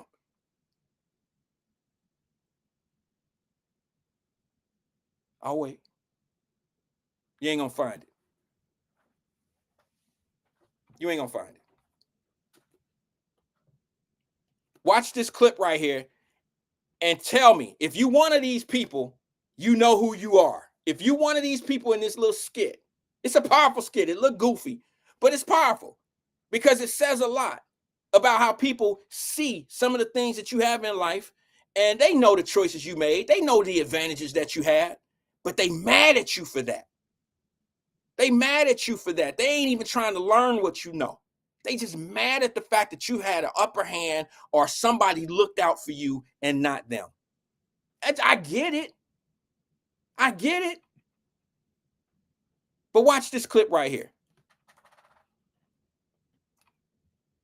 Only reason you got money is because your mama and daddy got money. You living off they shit. Bitch, how you gonna make fun of me because my parents did what the fuck they was supposed to do financially and I'm enjoying the shit? Cause you never had to struggle for nothing. So you telling me you think the only way to learn how to make money is to fucking struggle? The only way to learn how to be responsible is to fucking struggle. Yeah, that sound like some shit that a motherfucker that didn't only ever struggle to say. Well, my struggles gave me principles, but it didn't give you no fucking money. So you might want to tweak some shit, because you probably fucked some up. Yeah, keep not being humble. Keep not being humble, you spoiled ass brat, and watch where that gets you. Man, what the fuck you mean, keep not being humble? Bitch, I'm not being mean. You literally started this shit because you got mad because you found out my folks had money. And when I defended them, now I'm the motherfucker being unhumble and an asshole and shit. This your fault. Well, I ain't got to sit here and listen to a spoiled motherfucker who done had everything since they was born. And I ain't got to sit here listening to a struggling bitch who ain't never had shit. The fuck? Okay, in your life, are you the one sitting on the car? Or are you the one sitting there talking to the dude that got the car? Which are you? Now, it might not even be the same, the same scenario. It don't have to be about the car. It don't have to be about any of that. But we all have been called spoiled. We got more. Everybody done been called that once before. And you know what? It ain't even necessarily that your mama. How do my mother have more money? We on the 4th floor. Y'all on the 2nd floor. A lot of homes. How we got more money than you? How do we have more money? We all pay $75 a month. We pay $56 a month rent. We all from the same struggle. No, you mad at my mama's sacrifices. You mad at my mama's choices to do for me that your people ain't doing for you. Why you mad at me for that? See what I'm saying? And you want to call me all these names, spoiled. You want to do all that old goofy shit. And make it about what it's really not. And see, I hate that this video is about money because some people took that totally out of realms of what it was supposed to bring to you. You know what I'm saying? It's really about people attacking people who do the right thing. This kid who was sitting on the car didn't say anything that was unhumbling. Didn't say anything that was aggressive and made the other guy feel shit. The other guy would have never got that energy if he wouldn't have pressed down on that dude talking about how he's spoiled and his mom and them gave me, your people got money. It would have never happened. But he was in his feelings about how this guy got money. Any of y'all ever been judged like that and your mama ain't had shit? Like your mama was working overtime to get you some Christmas shit? And we rich? My mama bought me a bike when we lived in the Fay apartments. I couldn't get a bike downtown because nobody was going to carry it all the way up to the 4th floor when I was a little boy. So that stopped me from getting a bike. But as soon as I moved out to the Fay, the first Christmas, I get a bike. I get teased by Chili and a few other people that y'all know. Some of y'all know Big Chili. Me and Big Chili was cool, but we was on different levels of that bully shit. He thought because I was what I was, he could just say and do whatever he wanted to do. And it wasn't going down like that, Terrence. It wasn't going like that, bro. So he was bigger than me. We always fought. Cause you can't gonna just say no fly shit to me, bro, and we ain't gonna bounce. We gonna bang. And unfortunately, he was one of those that always wanted to say, you spoiled, y'all got money and all that. Nigga, we live in the Fae. We on the same level. We live in the Fae. Okay? We ain't no better than you, bro. We just do. My mama doing different shit. She making different decisions. We're not rich. I remember when this is gonna be a little thing that's just every time I talk about the Fae in the beginnings, I gotta bring this up. You know what we called rich in the Fae? You know, Mama Bird said Jimmy would have got, I didn't need it stolen. I ain't riding no stolen bikes, Mama Birds. But I'm just saying, you know what some people called rich in the Fae apartments. None of us had cars. Our mamas barely had cars. In the Fae, that was a come up from downtown. Grass in the front yard, backyard, carried your garbage cans around. Yeah, everybody had an upstairs, downstairs. That was a come up for us. But you know what we called rich in the Fae at one point? Remember when On TV first came out? Some of y'all so old. Some of y'all old enough to remember when this cable shit first started. Okay? You remember them days? If the On TV truck pulled up at your house, and everybody was lying back in the day because the On TV people came out and put the connections on everybody's house. Like they put the outside box, the connector to the apartment on everybody's house, but they did it from section to section. And everybody knew if you got On TV, you was getting something special. You was getting something nobody else had. You was getting extra TV. And we would look at each other, and that's how you discovered if somebody had some money. This is how shallow we were. Trinkets, little bitty things defined who you were or how much money you had. Shit like that. It was ridiculous. Looking back on it. There was a few families in my court that got On TV. The truck would come out and they was hooking up their On TV, and be honest with you, it made them a mark. If they had kids our age, then we would call all the rich kids, We in the Fae. On TV don't mean you rich. And Lord knows if you had an Atari 2600 with Pac-Man on it, and you didn't have to go up to Swartz and play Centipede and Pac-Man and Donkey Kong, you had it in your crib, you were rich. You know what my grandmother did? Lord, my grandmother was an unbelievable woman. I remember for my birthday is December the 6th. So the month of December was always kind of special for me every year because I would have my birthday, and then a couple weeks later, here come Christmas, damn it. It was the best month of the year for me. Gifts. My grandmother worked 40 years at McAlbin's. How much money you think my grandmother was making? She worked at McAlbin's. Respectfully, I say that respectfully, with all love and respect in my heart for that. My point is, she worked at a place that was not paying a lot of money.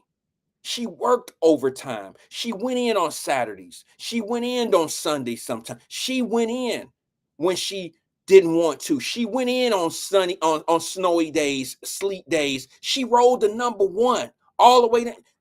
Sometimes the bus would stop. She would have to walk from McAlbin's to Laura Holmes. From McAlbin's down on 4th Street, 4th and Plum, all the way to Taft High School. She would walk that at night from working overtime. And you know what she got me for my 12th birthday? You know what she bought? She bought me an Atari 2600. I lived in the Faye apartments. All my friends, all my buddies, including Chili, all thought that we was rich because I got an Atari 2600. I'm the spoiled kid. No, my grandmother sacrificed. They made the choice to get me better things that they ever had. It don't make me a rich, spoiled kid. We in the same conditions. My people made different choices. That's it. That's the only difference between you and I. That's it. But we don't see it that way. We argue and fight. We call each other names. We disrespect one another. We call each other coons.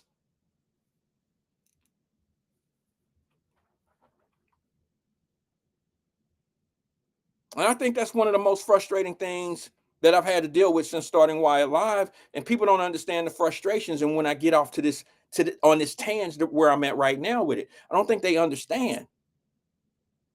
I've had best of both worlds. I've had a moment in my life where I felt like nothing was working for me. People are shitty, like I had nothing. And then it don't get any better when you come up in life, because people look at you like you've been spoiled your whole life, or that you've been doing things at such a high level your whole life that you forget where you come from. And that's just so not true.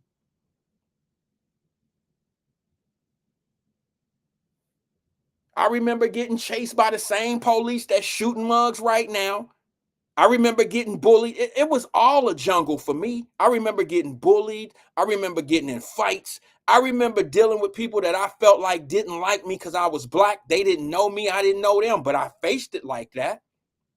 It took some experience for me to understand that it ain't always racism. It ain't always black and white. It's not always that. And that's just where you and I if you believe that, that's where you and I just have to disagree.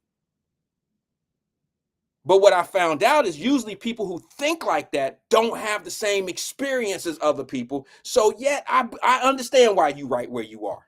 I understand why you think the way you do. I get it. I'm not judging you. I don't think anything's wrong with you. I just think there's some limits there. Now, some people might say, well, that's you judging.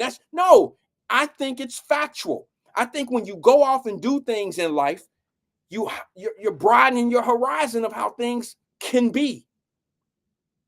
Some people only learn through other people's experiences. They've never experienced anything they talking about themselves. They only know what they know because of what they've been told.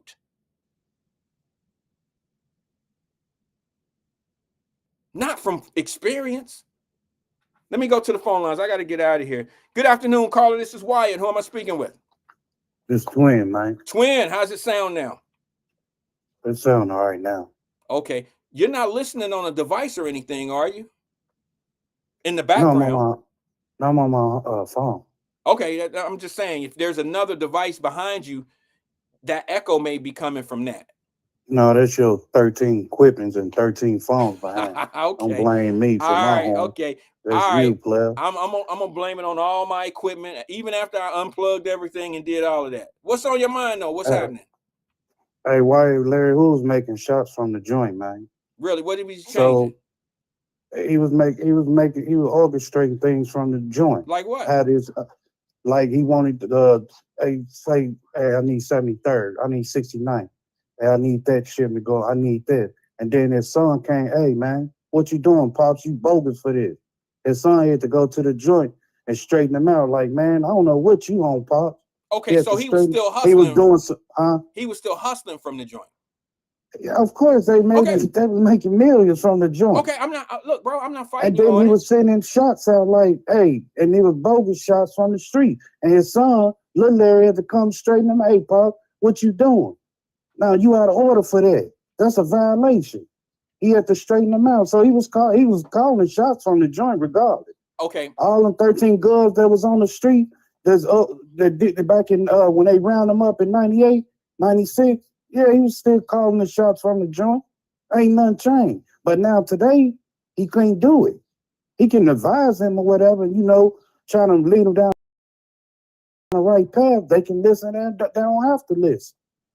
Okay. He can be an activist. It's a couple of guys that's under him just got out, Wyatt. And what they doing, they got business now. They act in a good way in the community.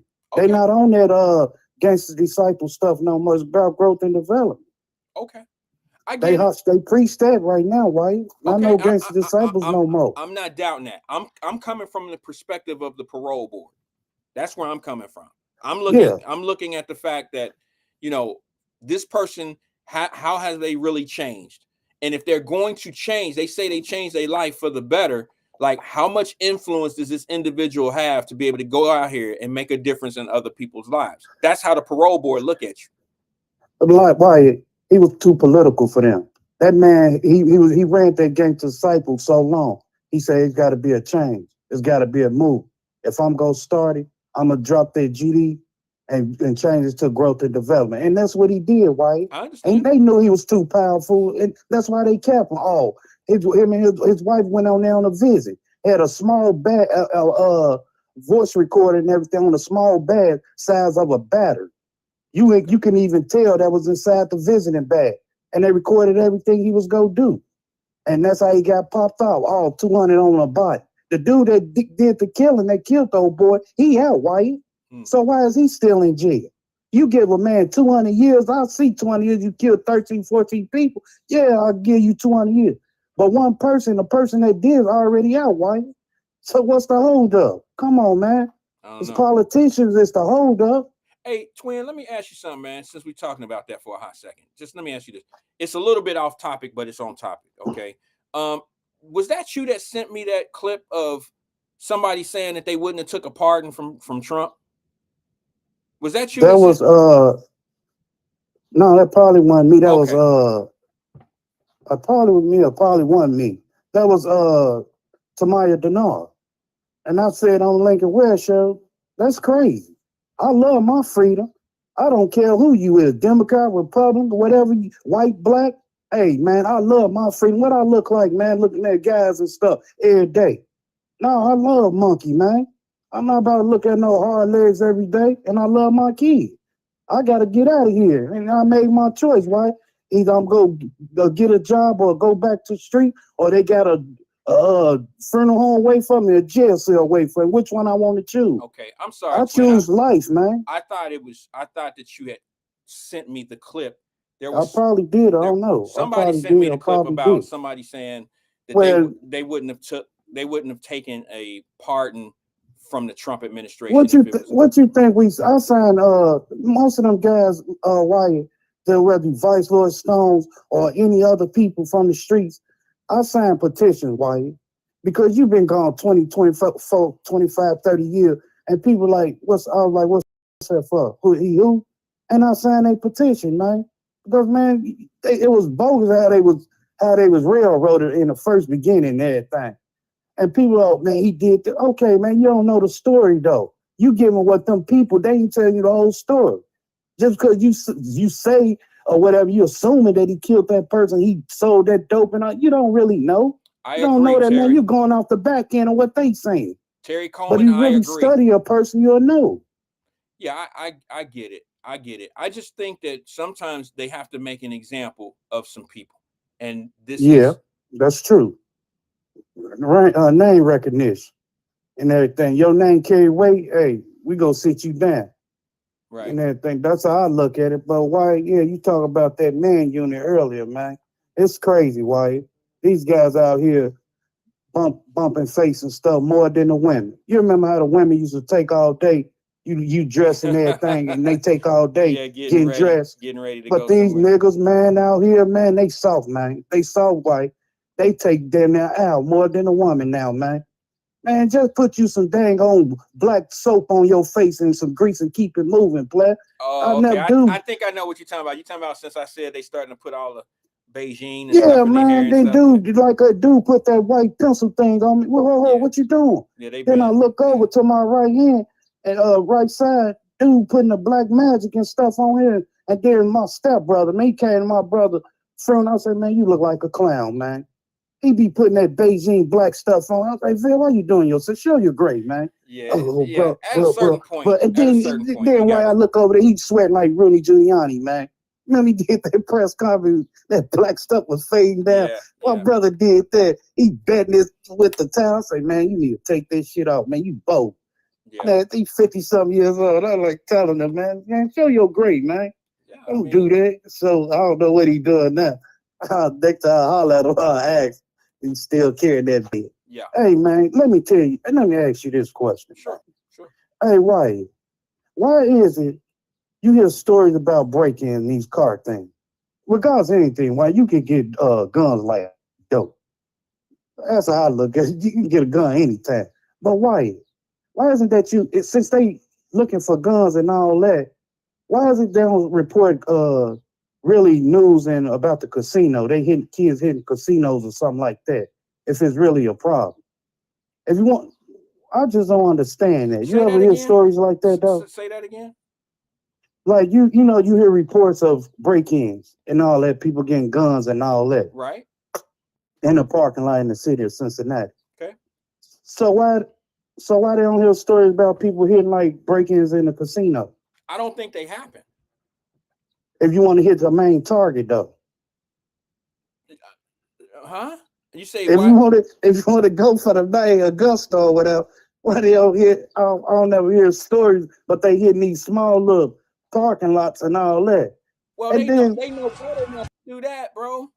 They know better not to hit something like, I mean, you don't go rob a bank. Robbing a casino is like robbing a bank. That's on the same just saying, level. if they really want to go for the, hit somebody else, I ain't wishing it or whatever. I mean, I was just wondering about that. Like, why they going for small fish when they go for the big one and everything? Yeah, no, that's on the same level of hitting a bank, bro. You know, that's a death sentence. You go in the casino thinking you about to rob the casino, bro. That's no, like I ain't robbing talking a about bank. inside. I'm talking about the parking lot. How they say kids hitting downtown. That's what I'm like. Hell no, you ain't going to the casino. My bad. You talking about bank? You talking about breaking into the cars in the casino parking lot? Yeah, that's what I'm saying. I don't think that's a fair. Look, I'm not a criminal, but I would think that the casino, look, anything right around that casino area is pretty much guarded with cameras, and I mean that's not a good area to hit because it's well all protected. Parking lots guarded, man. Not all parking lots. Not all parking lots are guarded. There's a lot of the ones they talking about it got cameras and everything, especially the one they so-called say they hit break-ins close to the banks and all that. They got cameras through there, Wyatt. Yeah, I mean, and that's probably why they get a lot of kids caught. I mean, kids may not know that, but I can tell you what they certainly know. They know that the casino is a different level of surveillance. You see what I'm saying? Like they know that. I mean, like for instance, I listened to the police chief break down car thefts.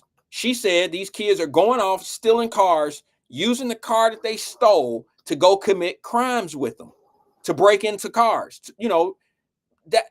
So they know where to go get, certain targets.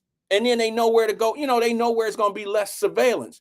Going to a casino is like going to a bank. That's what I meant by that. Like the surveillance is going to be crazy. That's a dead run for you, bro. That's a dead run. You caught. But man, yeah, I mean that doesn't make any sense. Even 14, 15-year-olds, you can't send them on a crash. That's a crash dummy. That's just a crash dummy spot, bro. If you go in there thinking that you about to hit them cars up, bro, you wouldn't make it out of the parking lot. They had your ass trapped in the parking garage. And then I seen today they got that the governor, the legislator, or whoever, representative of Ohio, they passing that Larry Henderson Act, man. Okay. For first-time responders and all that. Okay. You think that's a good idea? I have to read up on it. I don't know much about that one. I'm gonna write that down. What is it called? The Larry Henderson Act. Larry Henderson Act? Yeah, the deputy that got killed. Got killed. What's the act? What is it saying? Probably any first response you hit is automatically either death penalty or something, they say. I don't agree with that.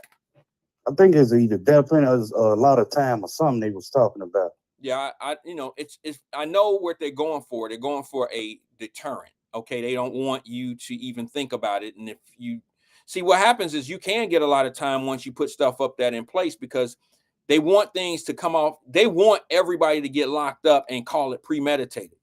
When you know the consequences of a crime and you don't Yeah. do it at the spur of the moment, they'll hit you with premeditated. You know what I'm saying? So yeah, I mean, that can get you 20 years right there alone if you had, Well, you 10 go get minutes that to think regardless if about it. you assault a police or kill a dog. You gonna get that time anyway. You think they should up the costs on these parents though? Charge them? I've been saying it for 5 years, 92 days. Okay. I mean, have I not? The time that Yeah, you've been yeah. here, the time that you have been here on Wyatt Live as a great guest and a caller, when have I ever changed focus? My argument has always been, if parents gonna parent, make them responsible for their kids or what their kids do outside them doors. It might sound harsh because a lot of people get caught up in the parent going to jail. What, the parent's supposed to go to jail? Well, yeah, they do. They supposed to pay the fines. They, I just said it before the police chief and them said it. Then they used to do that with the truant That's officer, exactly whatever. right. That's exactly Remember right. back then they used to do that? Absolutely. So, and the only reason why they made the parents made the parents responsible is because it messed with the Cincinnati public school or whatever. It messed with the school system's money. When their kid drops out of school, that school loses $13,000 a year from the state. You ain't never lying. So we got to keep these people in school. That's what that logic is. Yeah. Yeah, because I used to run this, do this program, drive for this school thing, and they used to get. I didn't know they used to really get paid off them kids. And dude broke it down. I'm like, damn, I'm in the wrong business. Yeah, that can. I think the joke.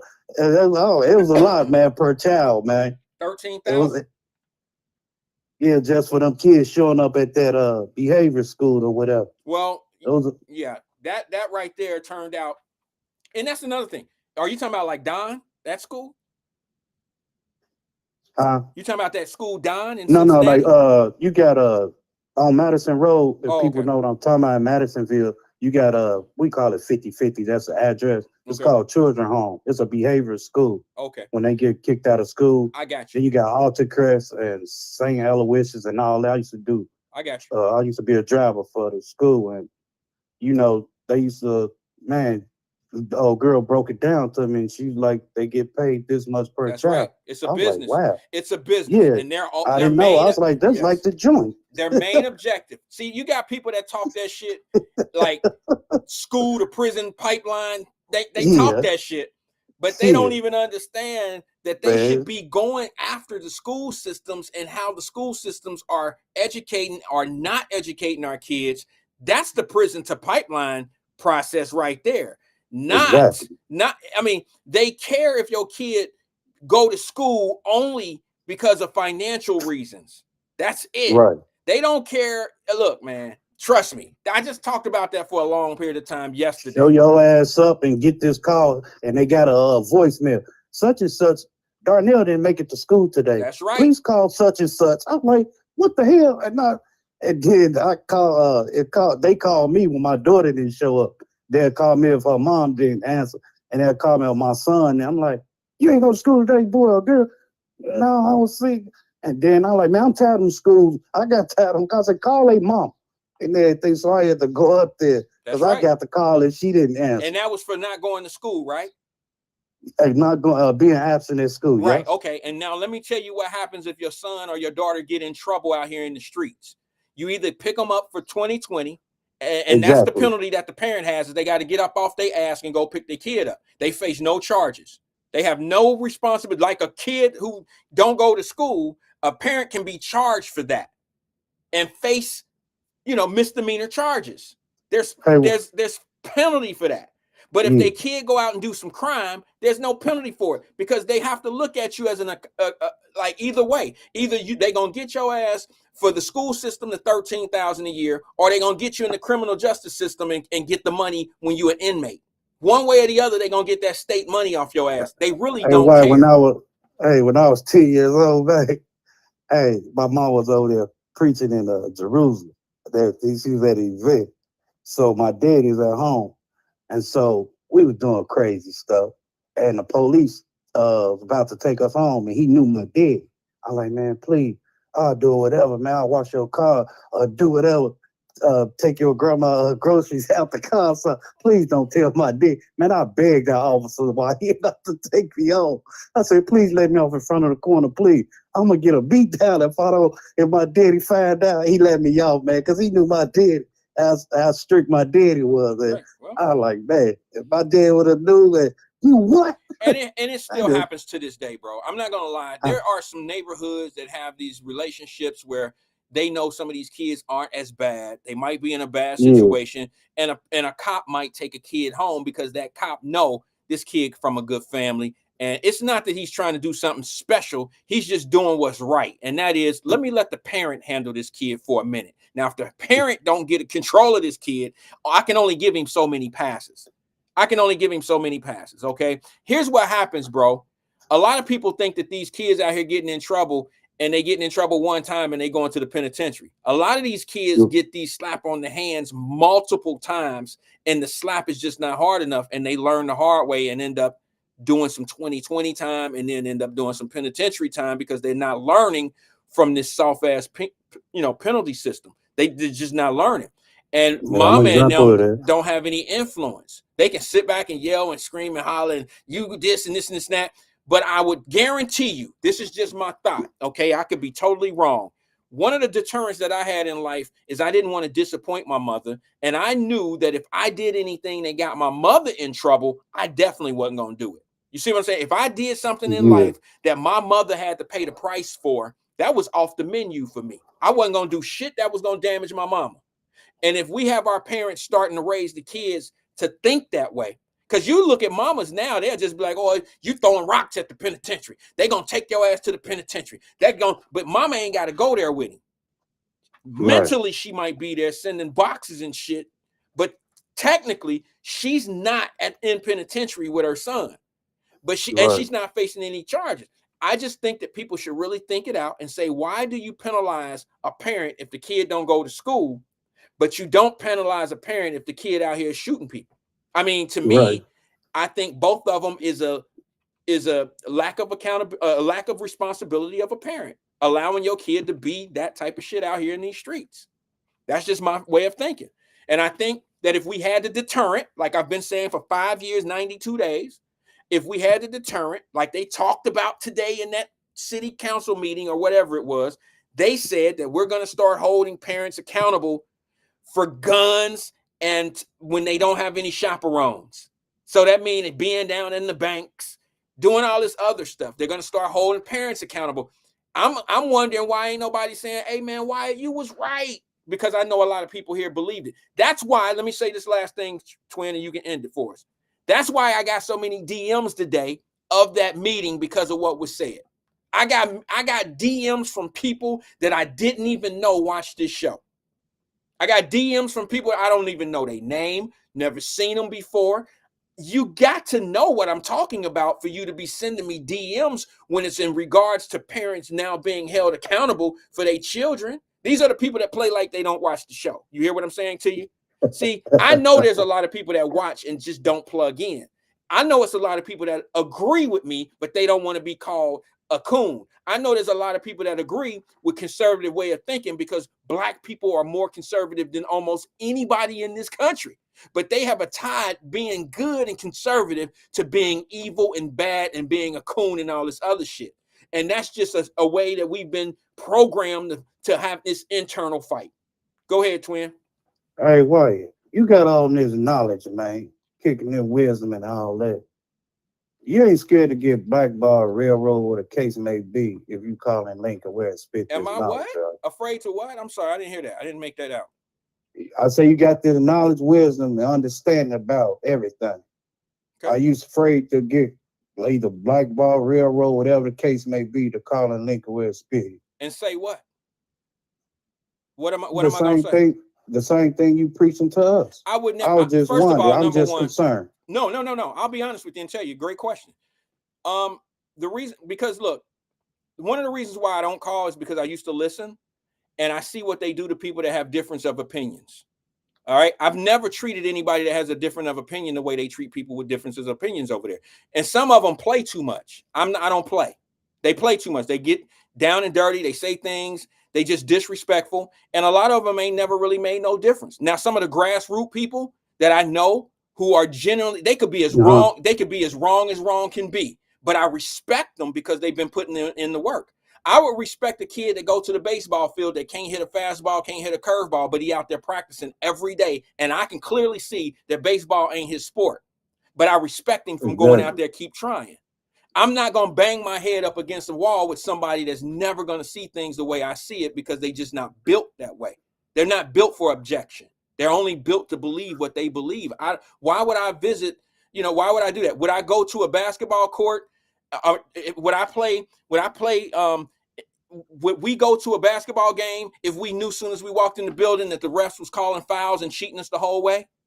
I would feel cheated because my words would fall on deaf ears. And I'll be honest with you, I've done it. When they were talking about selling the railroad, I went in there and I dropped some of what I thought were gems. Okay, you want to sell the railroad? Not a problem. It's an asset. But you never sell an asset to something or somebody without getting an asset in return.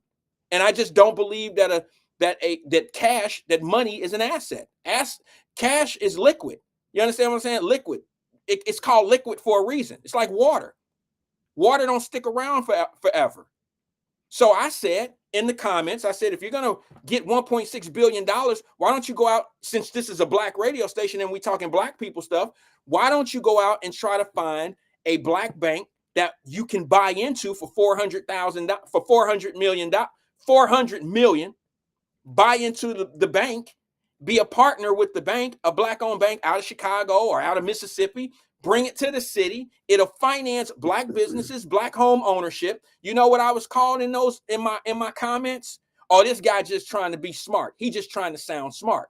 And that's coming from people who have their own platform and who have the ear of those same listeners. Now, why would I go over there and try to convince people how to make money, how to be, proactive, how to do things, and I got to deal with criticisms, personal criticisms, not that idea wouldn't make any sense because of this reason. If you can't give me a legitimate reason, if it has to be a personal attack versus how my shit it's not logical, battle me on the logic field of this thing, not the personal end. So I don't have time to be arguing with people that just don't have any, like Vernon comes over here with ideas and he'll battle what I say, but it'll have some content. He'll have some validity, some valid points to what he's saying. We don't have to agree on everything, but he's never called me a name, even when he's battling what I'm saying. And he'll say, bruh, I feel you on that. Those are discussions. I can appreciate somebody like that. But to sit back and say, coon, all this old other shit, that's ridiculous. They are being entertained, not educated. You can't say the same thing every day and think you're teaching somebody something. You are confirming what they already know and what they already think when you do things like that. You're not bringing nothing new to somebody's mind. When you say that, Wyatt, when you say that, like every day, it's a smooth operator. It's a smooth talk on different platforms of radio show. But the moment they don't have no substance or none understanding about it, it's a Trump thing. Man, we ain't never talked this way, been mean towards black folk ever since that man got it off. And it seemed like it's a problem. So our interest ain't nothing to y'all. So you can't go off who I voted for, who I like or something like that. I got to be this and all that. A traitor, no, man, ain't never been that way. Well, you asked them, here's what you got to do. Came out your party saying that. Here's what you got to do, twin. I'm going to give you a little bit of advice, if I may. When somebody asks you who you voted for, you do realize that's on a federal level. You have to ask them who did they vote for and what are they getting for their vote at their local levels, because they got everybody they want. They got all their friends and buddies and all that shit. How's that shit working out? How's the school system doing? How's the police department doing? How's the manager of the city doing? How's the city council doing? How's things working out the way you voted? Let's take what I did out of the question. Stop bringing up what I did. Let's talk about what you did, because you got everything you want, but you're still on here bitching and complaining every day. Me, I got what I wanted, and I'm not bitching and complaining other than what you say about me. So that's like 6th grade lunchroom logic. Why are you worried about what I did? You should be more concerned with if the shit that you looking at is working out for you. Don't they remind you of the slave back? Ever since, Wyatt, I can be honest, man.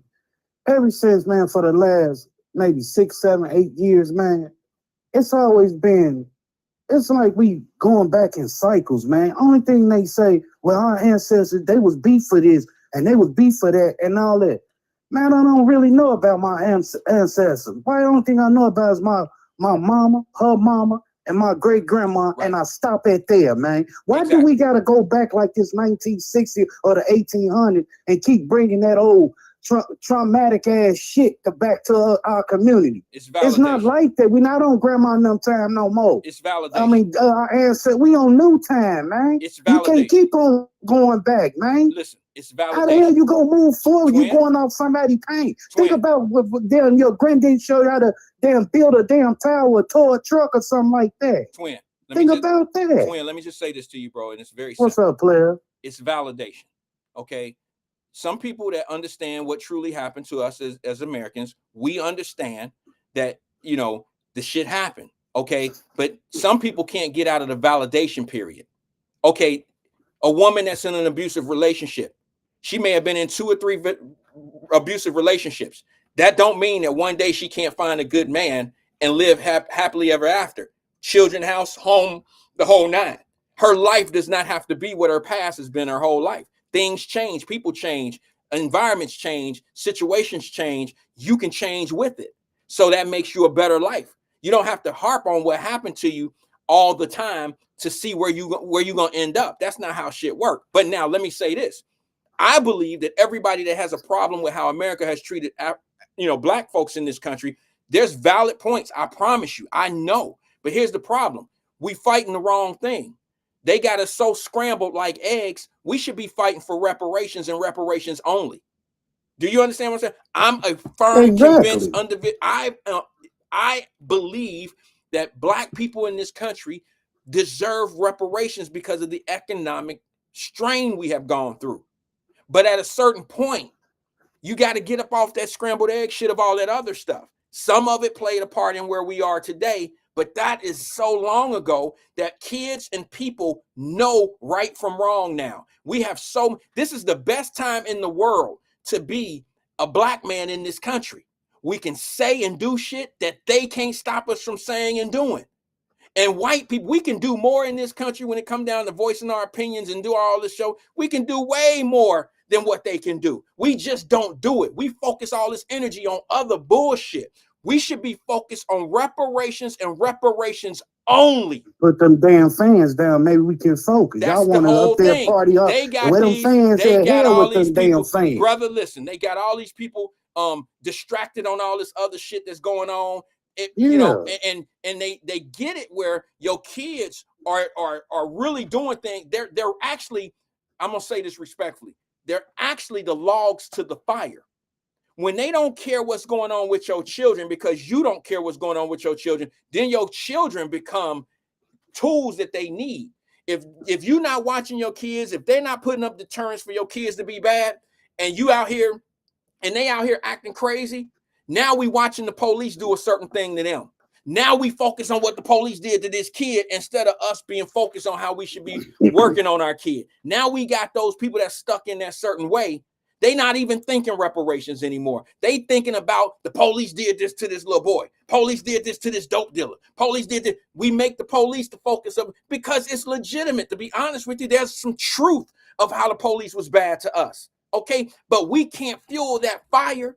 If everybody and if all us black folks had some business to tend to, like if we had shit that was better than one another, we wouldn't be at each other's throat. Bottom line, we wouldn't be at each other's throat. People are keeping us at each other's throat on purpose because we're not the only people. How much do you think them Jewish people had to go through? They had to go through some shit too. Every race of people had to go through something. The only disadvantage that we have as black people in America is we have been here and we can see what happened. And we have a story to tell. Half these mugs that be telling these stories don't know what they're talking about.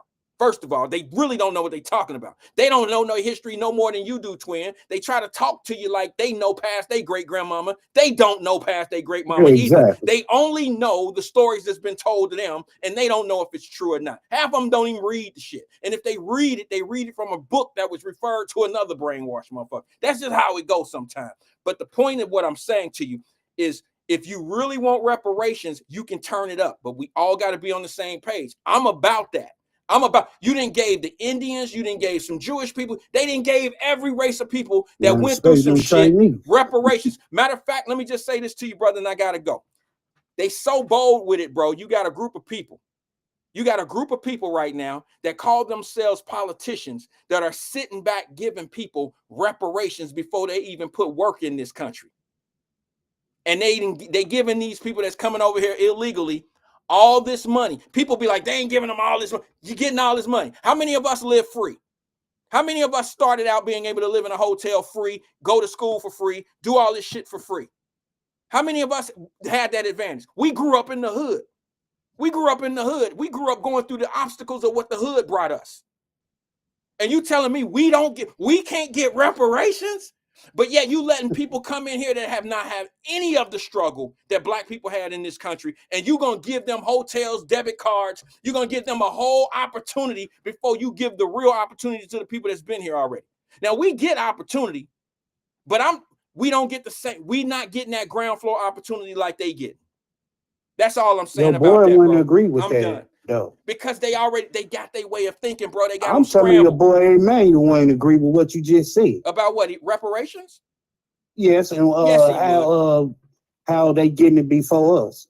He wouldn't agree with that. We had this argument on his platform. He wouldn't agree with that. I don't believe that. I think Emmanuel is a smart guy. You need to call in and back that up if you got time today. Well, I got a meeting at 3:30. That's why I have to go. Don't worry about it. If you out there about 4:35, he'll still be waiting on the horn for you, man. All right, brother. You need to back that up. I gotta go, man. I gotta go, twin. I'm sorry, brother. You know I love man. You. All right. Catch you on the next rebound. All right, man. Peace and love to you, brother. Man. Thanks for engaging. That's all it is, man. They be tripping on the shit I be talking about. But the problem is they scrambled on all this other shit when in fact, all we got to do is get on the same page. Stop all that other shit and stop letting women, sorry, ladies, I love y'all to death. I was raised by a single mother. Y'all know all of that. But what's going on with the black man right now, and I'm just saying the black man, y'all have put us in a situation where, you know, I don't know who did it, how it started. Y'all can come up with your own conclusions of this and this and that. I'm looking at the aftermath of men not being the head of the households and out of the homes, not leading our kings. You got all this word. See, this is another pitfall. You got all these brothers out here trying to call each other kings, and that's a queen and this and this and that. And ain't none of them ever been a prince yet or a princess. You being a king is a taught behavior. All right. You're taught to be a king. You're taught to be a king from a king. That makes you a prince first. All right. Nobody's born a fucking king. All right. And if he's born a king, how would a 3-year-old, how would a 1-year-old run a country or run a people if he was just born a king? Don't he have to go through some type of king training? That's usually from a father. That makes you a prince first. And that's what's wrong. We got too many people that's jokers running around here. Y'all calling them kings. That's my time. Peace and love to all of you, man. I got to go. See you guys tomorrow. Same place, same time. Holla.